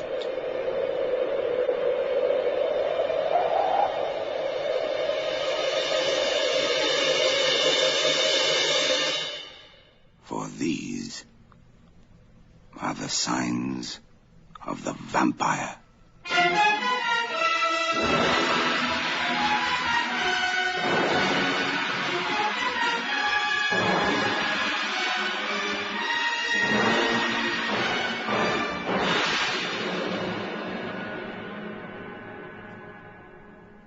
In a remote area of Transylvania, beyond the plains of Marosh and the slopes of Gorjeni, there is a narrow road which winds through dank and misty forests, lying across the foothills of the Wallachian Alps. There are no milestones along this road, no signposts to point the way. Some believe that it is a road without end, others that it disappears amidst the swirling fogs that mantle the woods. But there are a few, shepherds and the like, who will tell you in hushed tones that it leads to Castle Dracula.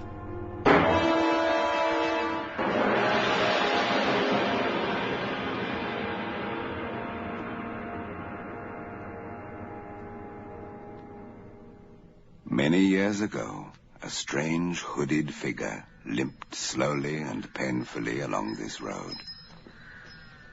His garb was black and engrimed with the dirt of ages. His body twisted by the countless miles he had traveled.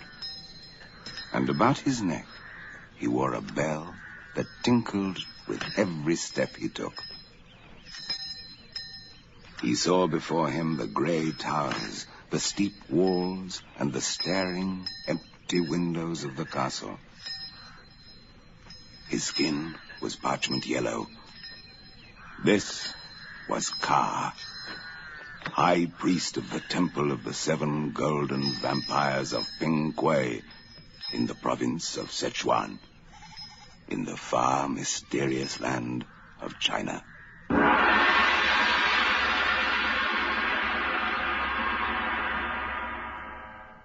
For him, this was the end of a journey, a cursed pilgrimage which had brought him halfway round the world. He came to Castle Dracula to seek a boon. When the golden vampires walked in Ping Kuei, he was the center of all power. The people there feared him and lived in dread of the hosts he served, the hosts known as the undead. But now the vampiric creatures slept, and the power was lost. He came now to the arch-vampire, to Count Dracula.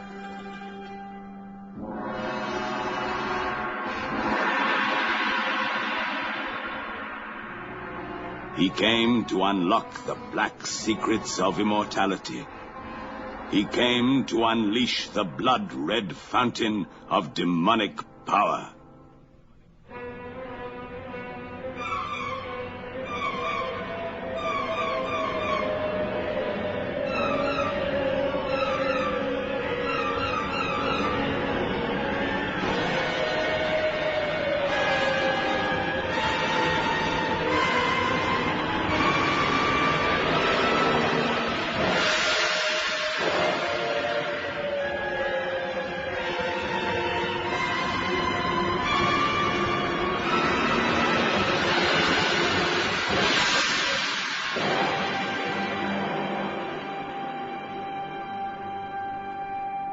No mortal being will ever know what happened in the grim vaults beneath the castle.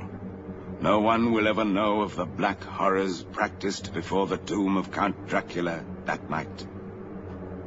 But before the light of dawn came to dissolve the nightmare, a creature emerged from the castle. Its garb was still black and engrimed with the dirt of ages. Its body still twisted by the countless miles it had traveled. About its neck, the bell still tinkled dully with every limping step it took. Beneath the hooded cowl there gleamed the parchment-yellow, oriental face of Ka. But as the cruel lips parted, they laid bare the sharp fangs of a vampire. And the aura that seemed to cling to the creature had about it the stench of Count Dracula, Lord of the Undead. Thus was a curse reborn in a distant land. A curse recorded in words of blood. A curse that echoed across the years. The legend of the 7 golden vampires.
The legends of ancient China have their roots in the mists of time. Some are awesome and terrifying in their implication. Some are real and have their foundations in truth. I had heard of a doomed village somewhere in the vast center of China, a place that becomes cursed each year at the time of the 7th moon. It cringes in fear as it listens to the distant cries of souls in torment. And terror strikes deep into the souls of the inhabitants. The whispered word is vampire, and the horror is real and very close. 7 creatures, 7 ghastly monsters with golden masks hiding the evil decay of their faces, are reincarnated as the moon travels higher in the sky.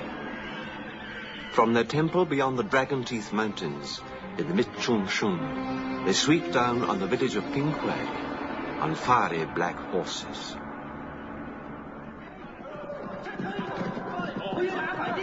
They carry golden swords, and at their breasts hang the strange gleaming bat medallions that are their life force. It is blood that the 7 vampires seek, fresh red blood from the young bodies of the maidens of Pinghui.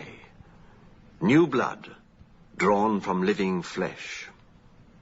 They take their victims back to the sinister temple. In the center is a stone cauldron. Emanating from it like the shafts of a star are 7 stone slabs.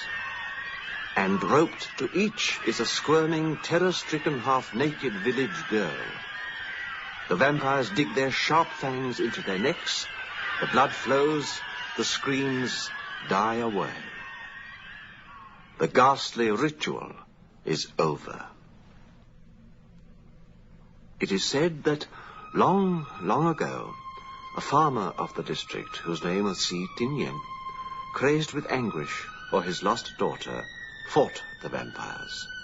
His only weapon was a wooden stake.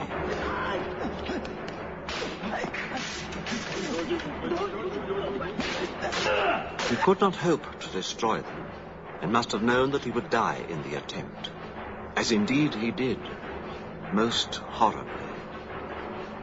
But as they slashed him down, he tore the bat medallion from the breast of the seventh golden vampire. Deprived of its mystical life force, the creature twisted in agony and screamed before it crashed to the ground.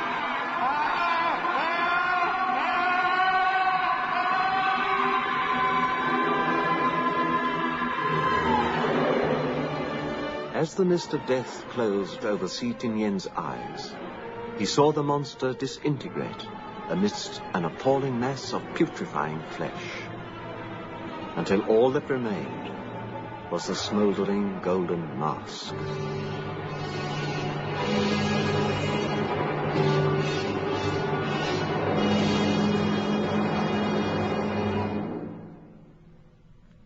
My name is Van Helsing, Lawrence Van Helsing, Professor of Anthropology and the Occult Sciences at the University of London.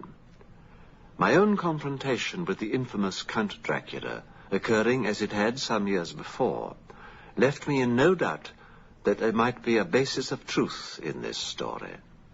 So when the University of Chongqing invited me to deliver a course of lectures, I sailed willingly for China. I took with me my son Leyland, and we arrived in the city at the end of August.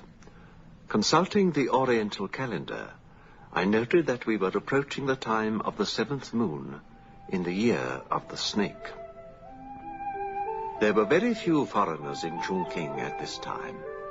Indeed, the only others we came in close contact with were the British Trade Consul and an attractive Swedish lady, Mrs. Vanessa Buren. The latter was a vivacious person of independent character and equally independent means, both of which qualities she would need in order to travel virtually unaccompanied in China at the end of the century. My son Leyland had attended Mrs. Buren at a soiree given by the consul. There she had evidently received the unwelcome attentions of a certain General Liang Hong, a local and very powerful warlord. She rebuked him and declined his offer of protection and the dubious pleasure of his company. Instead, she asked Leyland if he would escort her home.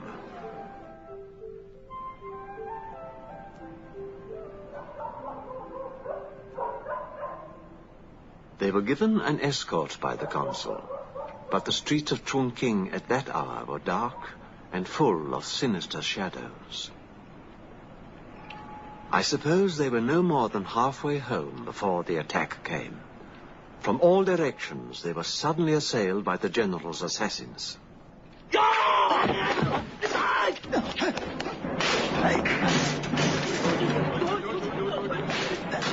Knives glittered in the moonlight as the escorts turned to defend Mrs. Buren and my son.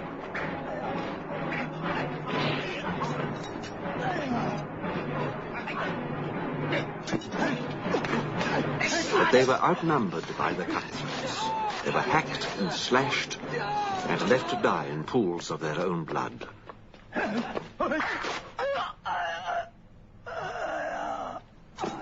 Then there was that ominous, terrible silence that always seems to follow moments of intense violence and horror. The arrow, a sparkling silver shaft, seemed to come from nowhere. It flew through the darkness with incredible speed and buried itself in the throat of the nearest of General Liang Hong's men. They turned to see the bow. A solitary figure, proud, disdainful, dressed in the ancient robes of some priestly order. Already he was fitting a second shaft to the bowstring, even as the stricken assassin fell to his knees and then crashed into the dust of the alleyway. Now the others advanced to meet this unexpected threat. It was always said that the followers of General Liang Hong were invincible. It would surely take little effort to destroy a single bowman. But even as they moved forward, a second figure appeared, a giant of a man wearing the same strange robes, but wielding in his hands a pair of massive silver battle axes. As though to draw attention to himself, he clashed the thick, broad blades together like some monstrous symbol. To Mrs. Buren and Leyland, it sounded like a martial invitation to do battle. The assassins screeched their defiance and ran to meet the challenge. They swarmed about the robed axeman like furious bees around a swirling moth. The blades flashed, cutting arcs of blood and steel through the bodies of the attackers. Great windmills whose lethal arms struck down every living thing they came into contact with.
At last, it was all over.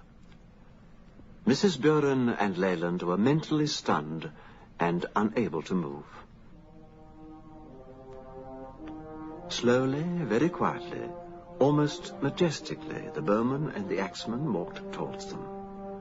Their faces were bland, unsmiling, enigmatic. They stopped, bowed low, and indicated that Mrs. Buren and Leyland should follow them.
That same night, I returned to my lodgings in another part of Chongqing full of weary depression. I'd been lecturing at the university all day on my theories regarding the vampiric cults, of my experiences with the horrific Count Dracula, seeking more information about the legend of the 7 golden vampires. The faculty had received me with skepticism and a degree of polite derision. Even before I could light the tallow lamps, I knew that I was not alone in the house. And then I heard a sound behind me, and a young Chinese man came towards me. He was dressed in the white silken robes of a religious order. He called my name softly and bade me have no fear. The intruder introduced himself as Si Ching. He said he had been present at the university that afternoon and had listened with deep attention to my words, for he recognized the truth of what I had said. The village of Pingquay did exist. The farmer I spoke of did die under the circumstances I've described. The temple was there, up in the wild country beyond the Yangtze Gorges, north of the Mitsungshung and the river of lost demons. And the golden vampires were still there, as was Ka, high priest of their temple. My visitor's name was Si Ching, and the farmer who died so many years ago was his great-grandfather. It was at this moment that Mrs. Buren and my son arrived to interrupt his words. Breathlessly they told me of their adventure in the dark streets of Chongqing, and of their incredible deliverance by the amazing bowman and the giant who swung the twin battle axes. Si Ching smiled and told us that we had been protected ever since our arrival in the city. He and his 6 brothers had seen to that. There was Kuei, the fabulous bowman, Ta of the battle axe, Shi Tao, who carried a silver mace, Fo Kuei, whose weapon was the short stabbing spear, and lastly, the twin brothers Sung and San, masters of the broadsword, 7 in all. And as I looked at them, I noticed that the ancient arms they carried were all fashioned in gleaming silver.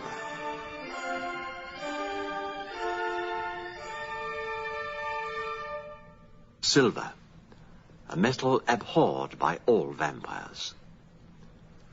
Si Ching went on to say that he and his brothers had taken a sacred vow. As warrior priests, they were dedicated to the task of returning to Pingquay to rid the doomed village of the curse of the golden vampires. He believed that I had been sent by the sacred gods to help destroy the demons, if only I would come. But such an expedition would be costly. We would need supplies, wagons. Even as I mentioned this, the problem was solved by Mrs. Buren. She said she would finance the journey on condition that she could join us.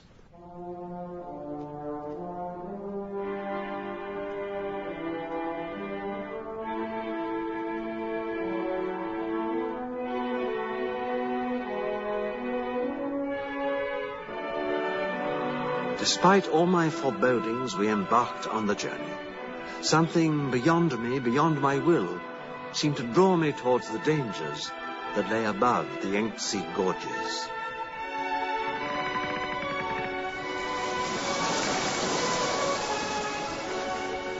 Our tiny band consisted of Mrs. Buren, myself, my son Leland, Si Ching, his 6 brothers, and 1 other. This was Mei Kuei, Si Ching's enchanting and beautiful young sister.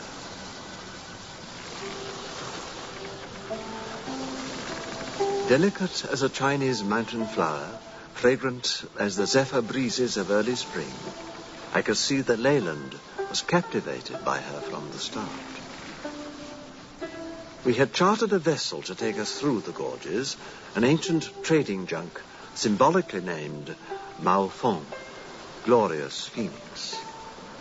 The beginning of the journey was uneventful. One might almost say they were happy days.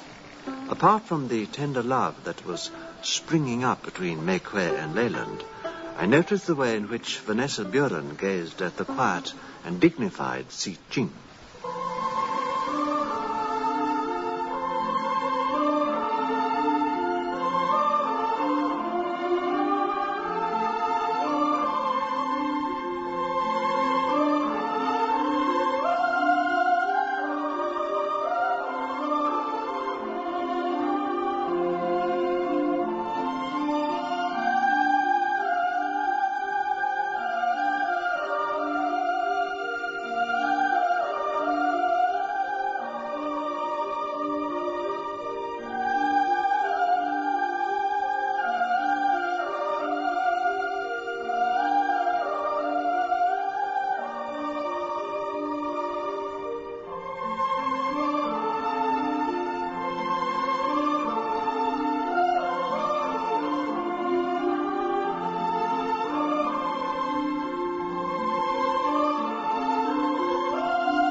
was in the late afternoon of the second day following our disembarkation from the sailing junk. The sun was still hot in the sky. The barren ridges of the Black Valley were like castellated walls hemming us in. It was oppressive, ominous. The Sea Brothers knew long before we did that danger was at hand. On the ridge to our left, a low cloud of dust appeared, and behind it, a horde of black-coated warriors. The brothers formed up into a line with the bowmen slightly to the left on a rocky outcrop. They were joined, much to Leyland's dismay, by the delicate Mei Kuei, who now carried a gleaming silver dagger in each small hand. Si Ching, I noticed, carried no weapons, but stood quietly, waiting, with his arms at his side. Leyland and I took rifles from the wagons and awaited the attack. I saw General Leon Han astride a fierce-looking horse appear in the midst of his brigands. His arm went up, and he pointed to the wagons. This was the signal to charge.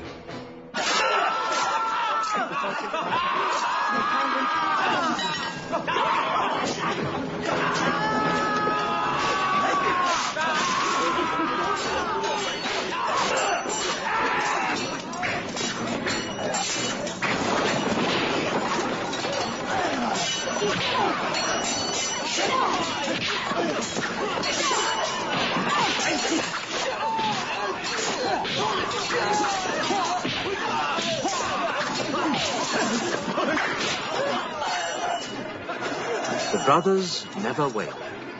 They met the onslaught as we fired into the advancing throng. The twin brothers, Sung and Sun, stood back to back, their silver swords swinging in unison. Ta's battle axe flashing in the sunlight, and Shi Tao's great mace whirling. I saw Po Kuei's stabbing spear moving like a glint of silver lightning. The whole scene erupted into a cacophony of violent action. Ching's fists, feet, and body moved in a frenzy of speed as he smashed, hit, and lunged at the general's men. The gentle Mei Kuei, now a wildcat, shadowing her brothers, her tiny form twisting and lashing out like a miniature tornado, the blades of her daggers like darting shafts of scudding sunlight.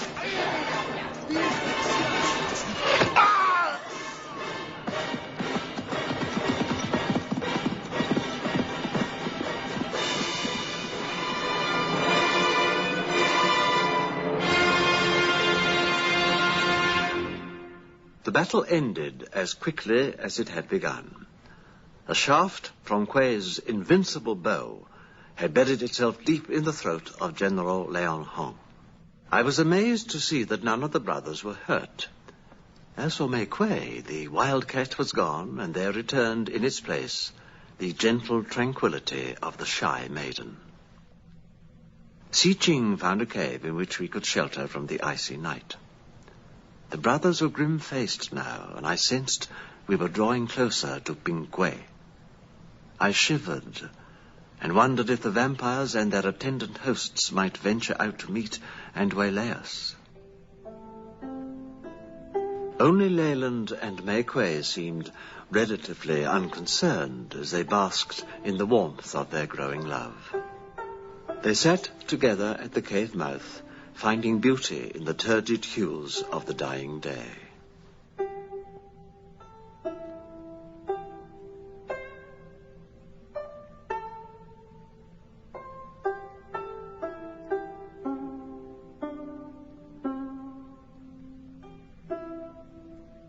When it is over, Leyland, when there are no more shadows to fear, I shall cook sweet noodles for you and sing you the songs of Sichuan. We shall bathe in the tranquil waters of the Jingdi and wash away the memories of this time. You will know the scent of the sacred flowers which bloom only for lovers, and know that the horizons of happiness stretch forever. Then will the warm goddess Guan Yin smile gently over us.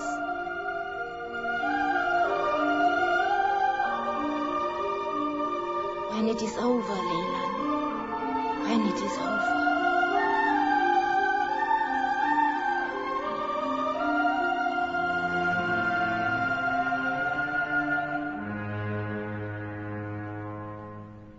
The next day we reached Pingquay, a sad, forlorn little village overshadowed by fear and by that grim temple. Unfortunately, there was no time to rest or recover fully. We had to prepare for the coming night. I supervised the digging of a trench across the main gate leading into the village. This was to be filled with oil. Behind it, we erected a line of sharpened bamboo stakes. We had to do nearly all the work ourselves, the villagers doing little to help. They felt that any resistance to the vampires was useless. The night came too quickly. Over to the east, I could see the distant flashes of lightning. The air was vibrant with thunder. For nearly 2 hours, we waited. In that time, the storm had gathered quickly.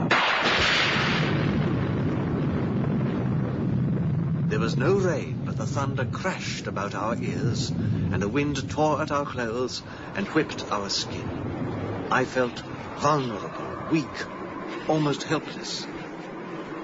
And then they were upon us.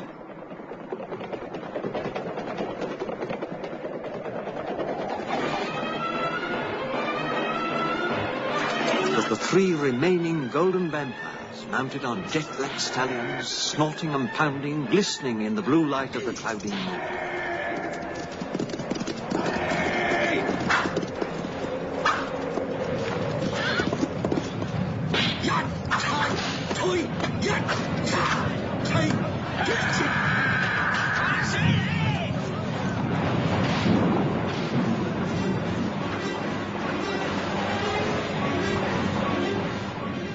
Of the ensuing battle, only vivid flashes remain in my memory.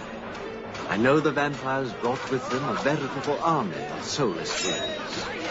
I know that they and their terrible masters swarmed over the grounds. I remember lighting the oil in the trench. I saw Tar, the massive one, drag a dozen of the undead into the flames that perished with them in a blaze of horror.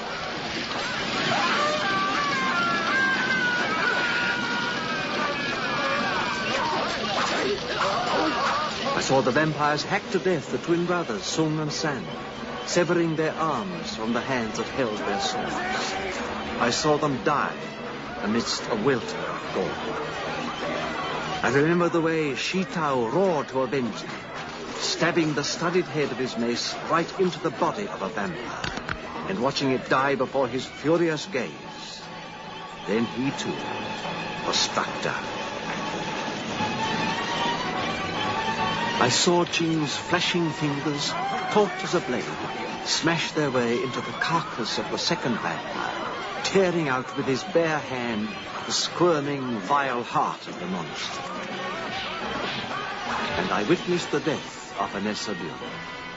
The last vampire, the most monstrous of all, attended by an array of the undead, caught her by the shoulders and sank his deadly fangs into the smooth skin of her neck, before flinging her from him. It was Ching who took her in his arms.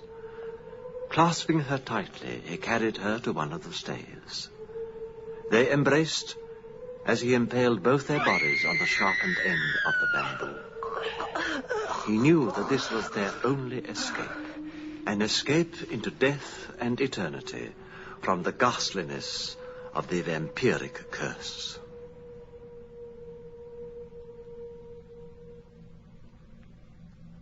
It would have been the end of us all, I know, had not the villagers of Pingquay chosen this time to seek their own revenge upon the monsters. Realizing the creatures were not invincible, they collected every weapon they could lay their hands on and charged the soulless ones, beating them down like driftwood before a tidal wave. The last vampire roared his defiance at them, and then saw the slim figure of Make Way standing alone. It swung itself into the saddle of the nearest horse and rode at the girl. As it drew alongside, it scooped her up and galloped away through the main gates, ascending the slope towards the temple. Following hard behind was Leyland and the two remaining brothers, Quay and Quay the bowman. At the temple, the vampire dragged May Quay from the horse and carried her screaming inside.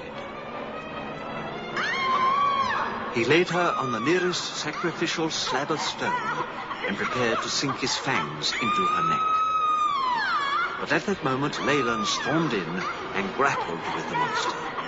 However, my son did not possess the fighting skills of the Sea Brothers. The vampire's fingers curled about his neck.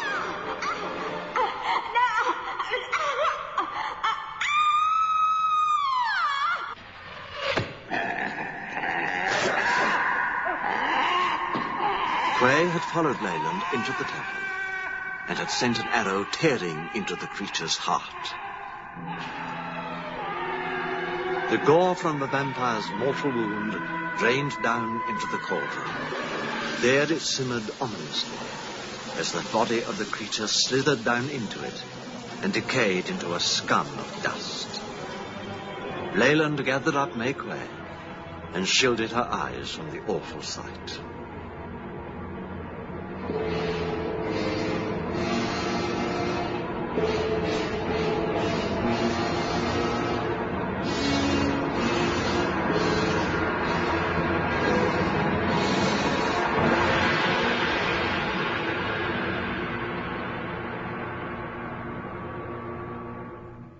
But it was not over, at least not for me. As Leyland, May Quay, and the two surviving brothers left the temple, I entered from the back. I called to them, but they didn't hear me. I gazed about the dreadful place. I saw the cauldron and the 7 slabs of stone. I thought the nightmare was ended, and yet a cold draught of air rushed its way through the temple. And then the very walls of the place vibrated with the sound of a giant gong. I turned and saw the shrouded outline of Ka, high priest of the temple. And as I watched, he stretched out a hand to me. On the index finger was the ring of Count Dracula.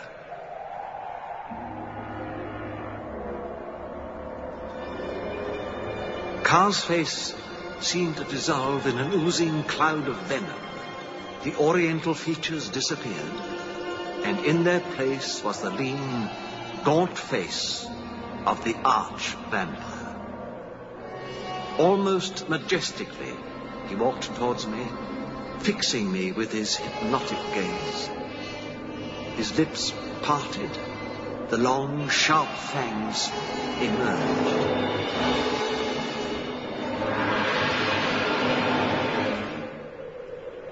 And then he stopped. His brow creased into a frown of fury. The first watery glimmer of dawn was cutting through the acrid dust of the temple. I took advantage of this distraction and launched myself at him. He flung me aside as though I were a floating leaf in the wind. My body crashed against the gong.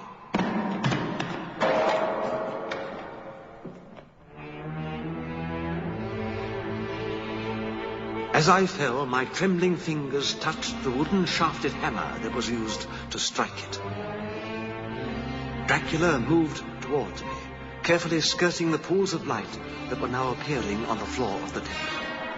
His hands reached for my throat as I smashed the shaft of the hammer in two. It left me with a wooden stake, sharp and jagged at one end. As he leaned over me, I stabbed at his chest with all the strength I possessed. The sharp point entered his body. A velvet red blossom of blood fountained up from the wound.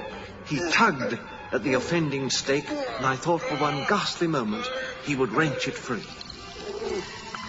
But as he stepped back, his foot fell into a vivid pool of clear morning sunlight. And his whole body became engulfed in a cloud of smoke and fire.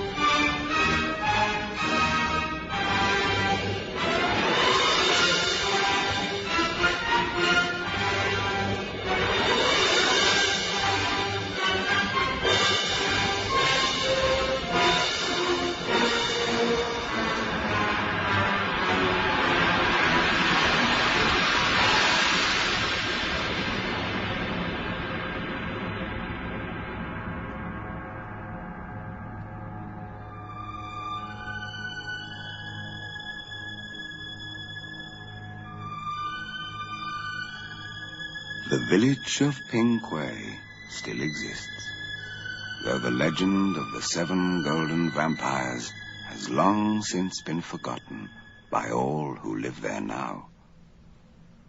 The ruins of a temple still stand, casting long shadows down the hillside on clear nights. Not even the oldest of the inhabitants can recall the story or the curse.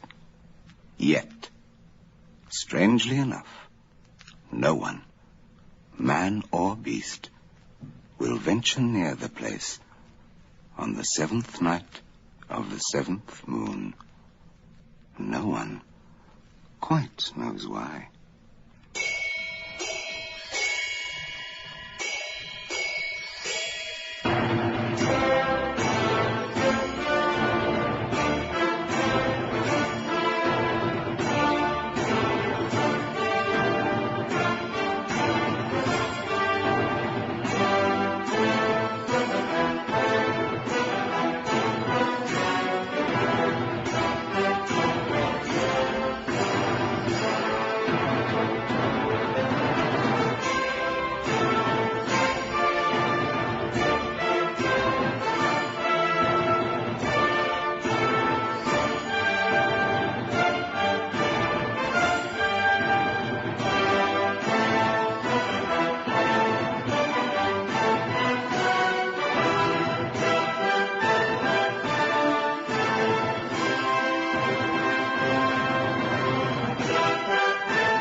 I'll hear you all in 2 weeks on the Frequency of Fear. This has been the Zombie Astronaut's Frequency of Fear.